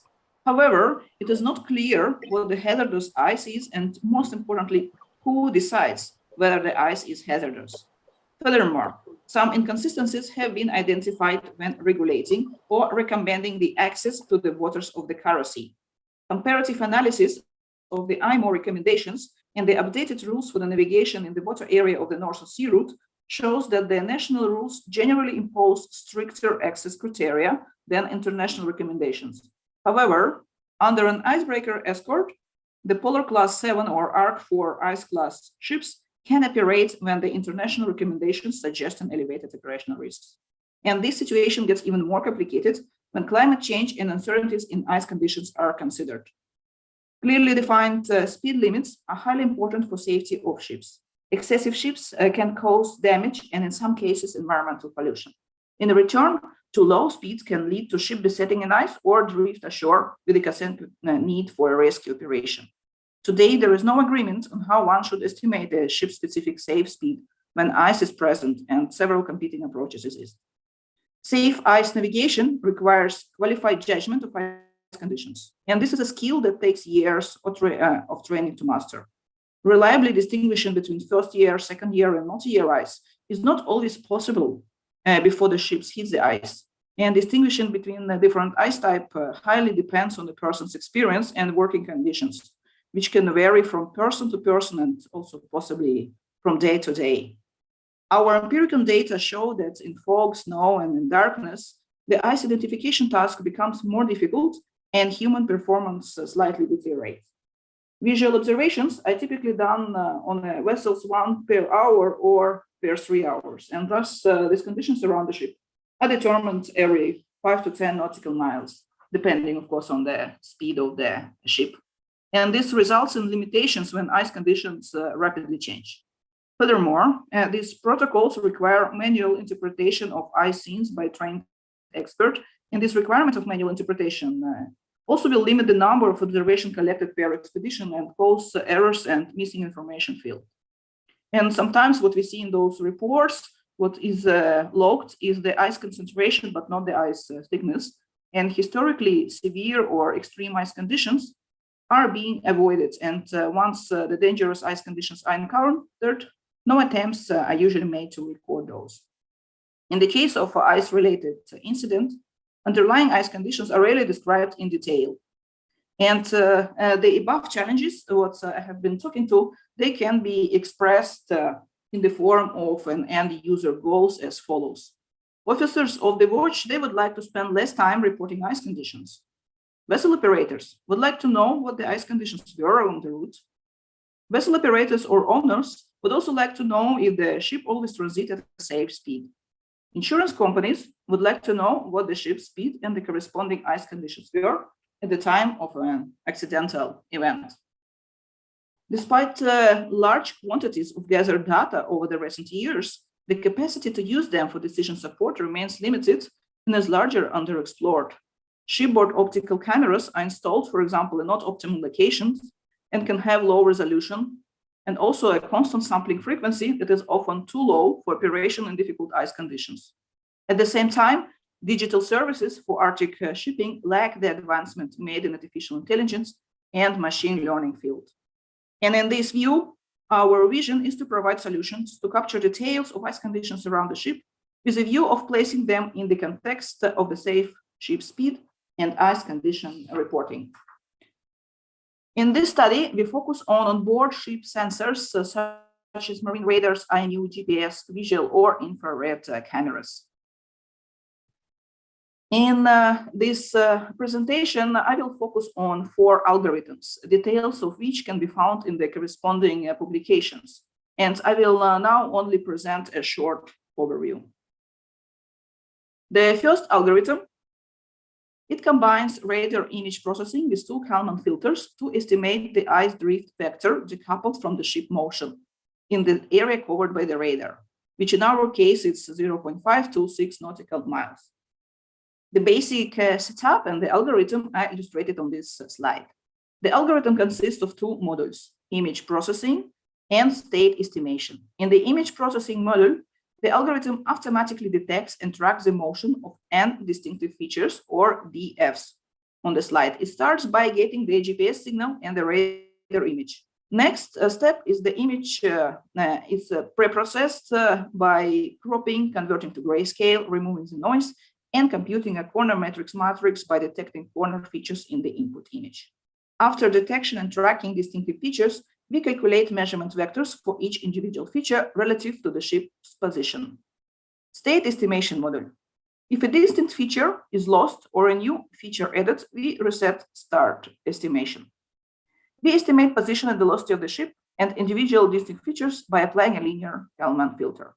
Next, we remove distinct features that do not originate from the ice cover, for example, other ships. And then we estimate the ice drift by applying a sentence Kalman filter. The result is an ice drift velocity of an ice cover averaged over a set of n distinct features in the radar image stream. On this slide, you can see the estimated ice drift velocity. It's a blue curve, and the differentiated position signal of 6 ice drift beacons physically placed on various ice floes in the area around the vessel. The correspondence between the differentiated GPS signal and the estimated signal is high. However, this algorithm requires future testing that I will discuss later. Algorithm number 2 uses criteria inertia motion units in ship's hull to classify ice conditions governing the ship-ice interaction.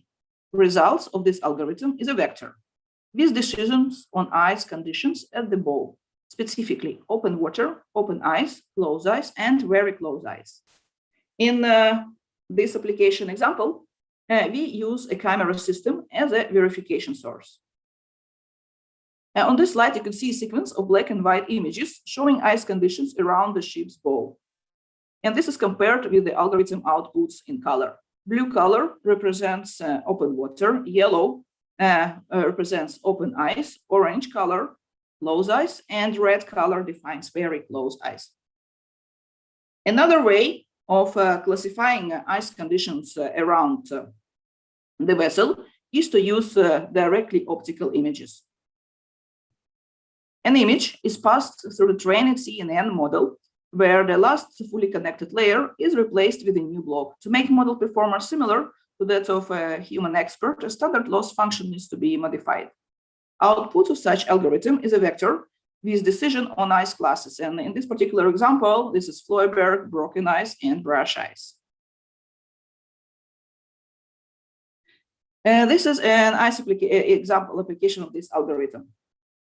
We have used this algorithm to analyze two optical images taken from on board of the different icebreakers. One is 50 Let Победы, and another one is Heli. The highlighted A and B regions, it's black squares, were processed by the algorithm, and the corresponding objects were identified as broken ice in case of the 50 Let Победы, and in case of the Heli, the ice around was identified as broken ice and deformed ice. Simplified version of this algorithm can be found on GitHub, and you could also use this link to access directly the code. Last but not least, I would like to present you the algorithm that can not only identify but also locate ice objects on optical image. It works as follows. The image is passed through the 4 trained models. Their predictions are combined and post-processed before displaying the final predictions. On this slide, you could see a typical results of such algorithm. On the right-hand side, this is an array with a decision of ice object and non-ice objects classes, such as level ice, open water, melt pond, shore skies, etc., predicted for every pixel on the image.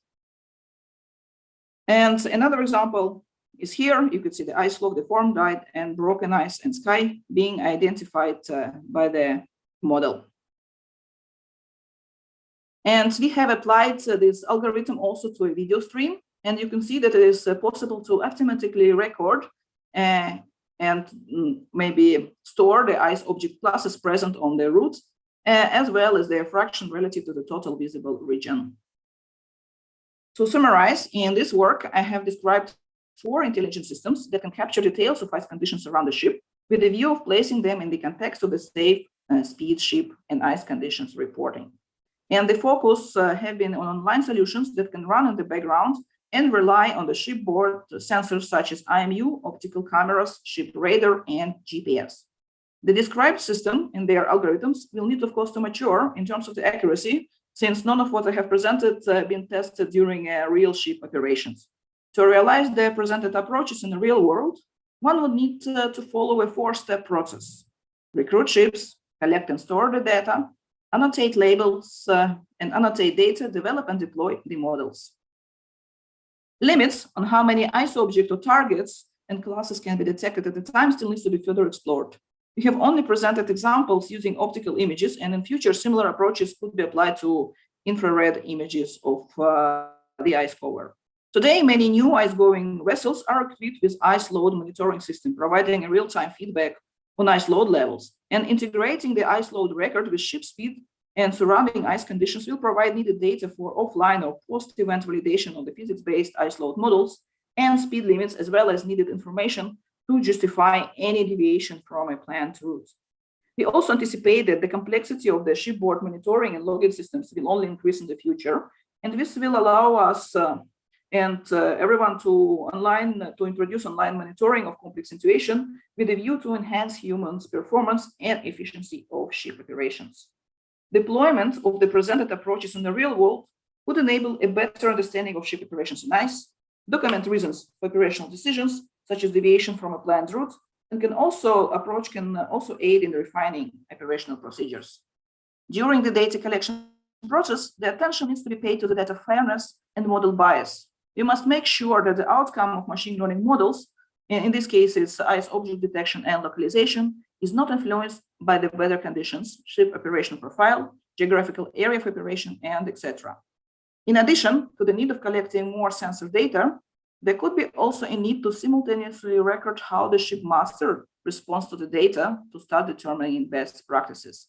And this part, especially this part, this could be more challenging as many ship masters may not want this data collected, and thus in future equally important will be developing policies for data collection and analysis that are agreeable to all parties. To realize this, we believe that technology experts must collaborate with sensor and system providers, ship masters, owners, managers, ship designers, class, and others to help solving the challenges highlighted in this work. To conclude, I would like to add that AI technologies presented in this study have been proposed to enhance human performance and not to replace human operators.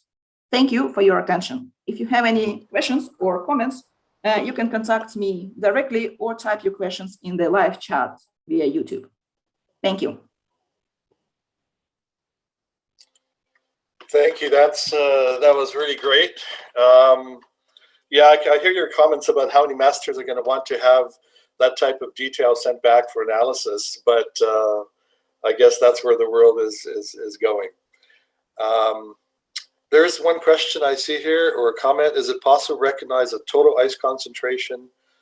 What is the range around a ship for such recognition?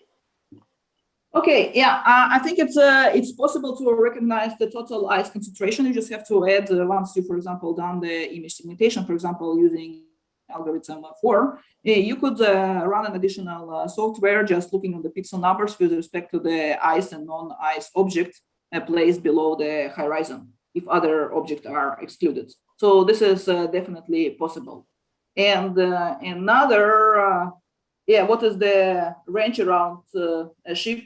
This is what is visible in your infrared or optical camera. So this is the range. You could also possibly use it together with a radar, and then you can exchange your range to the radar. It's also possible to use the same approach, which is also used for the remote sensing, and then you can, that's what is also have been used in other organizations. You could also use it on a larger scale. So technically, depending on your sensor source, there is no limitations. But for optical images, that's what you can see in the camera. Yeah, no, that's great. That's right. Seeing a camera around a ship and then marine radar for 3, 6, 9 nautical miles, and then you have satellite imagery beyond that. So it's quite seamless that way. Great. Any more questions for Katerina there? And since that was the last presentation, feel free to ask any questions to the other speakers today. Sorry, here is another question. I will just forward it to you just in a second. Thank you.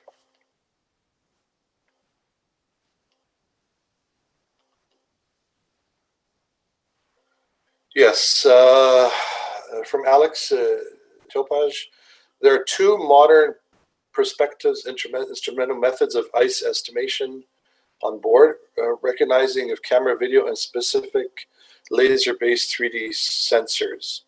You spoke mainly about the first one. What do you think about the second one, which is the laser-based 3D sensor? Yeah, 3D sensors, we haven't really tried them on the moving vessels and all moving ice conditions. If you just compare, I could anticipate comparing it to, for example, because the also price going down for those sensors, if you compare to the automatic car driving, the car is relatively stable on the road. So it doesn't, I mean, the motion range of a car is quite limited if you compare it to a vessel. So there could be some issues that you have to tackle with the traditional algorithms to account for the moving vessels and all the position and waves with additional sensors. Yeah, but this is also something with respect to 3D images and laser technology to look at. Yeah, we haven't dealt with those sensors yet. Okay, thank you. Maybe I'll just have a question for you or any of the other speakers. In terms of the work for climate change, you saw the work done in the Canadian Arctic. Is there similar work being done on the future of navigability in the Russian Arctic?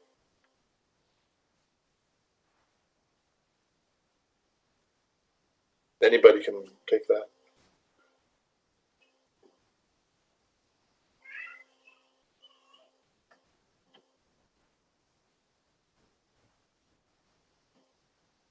I guess, do you foresee changes of things becoming lighter in the next few decades.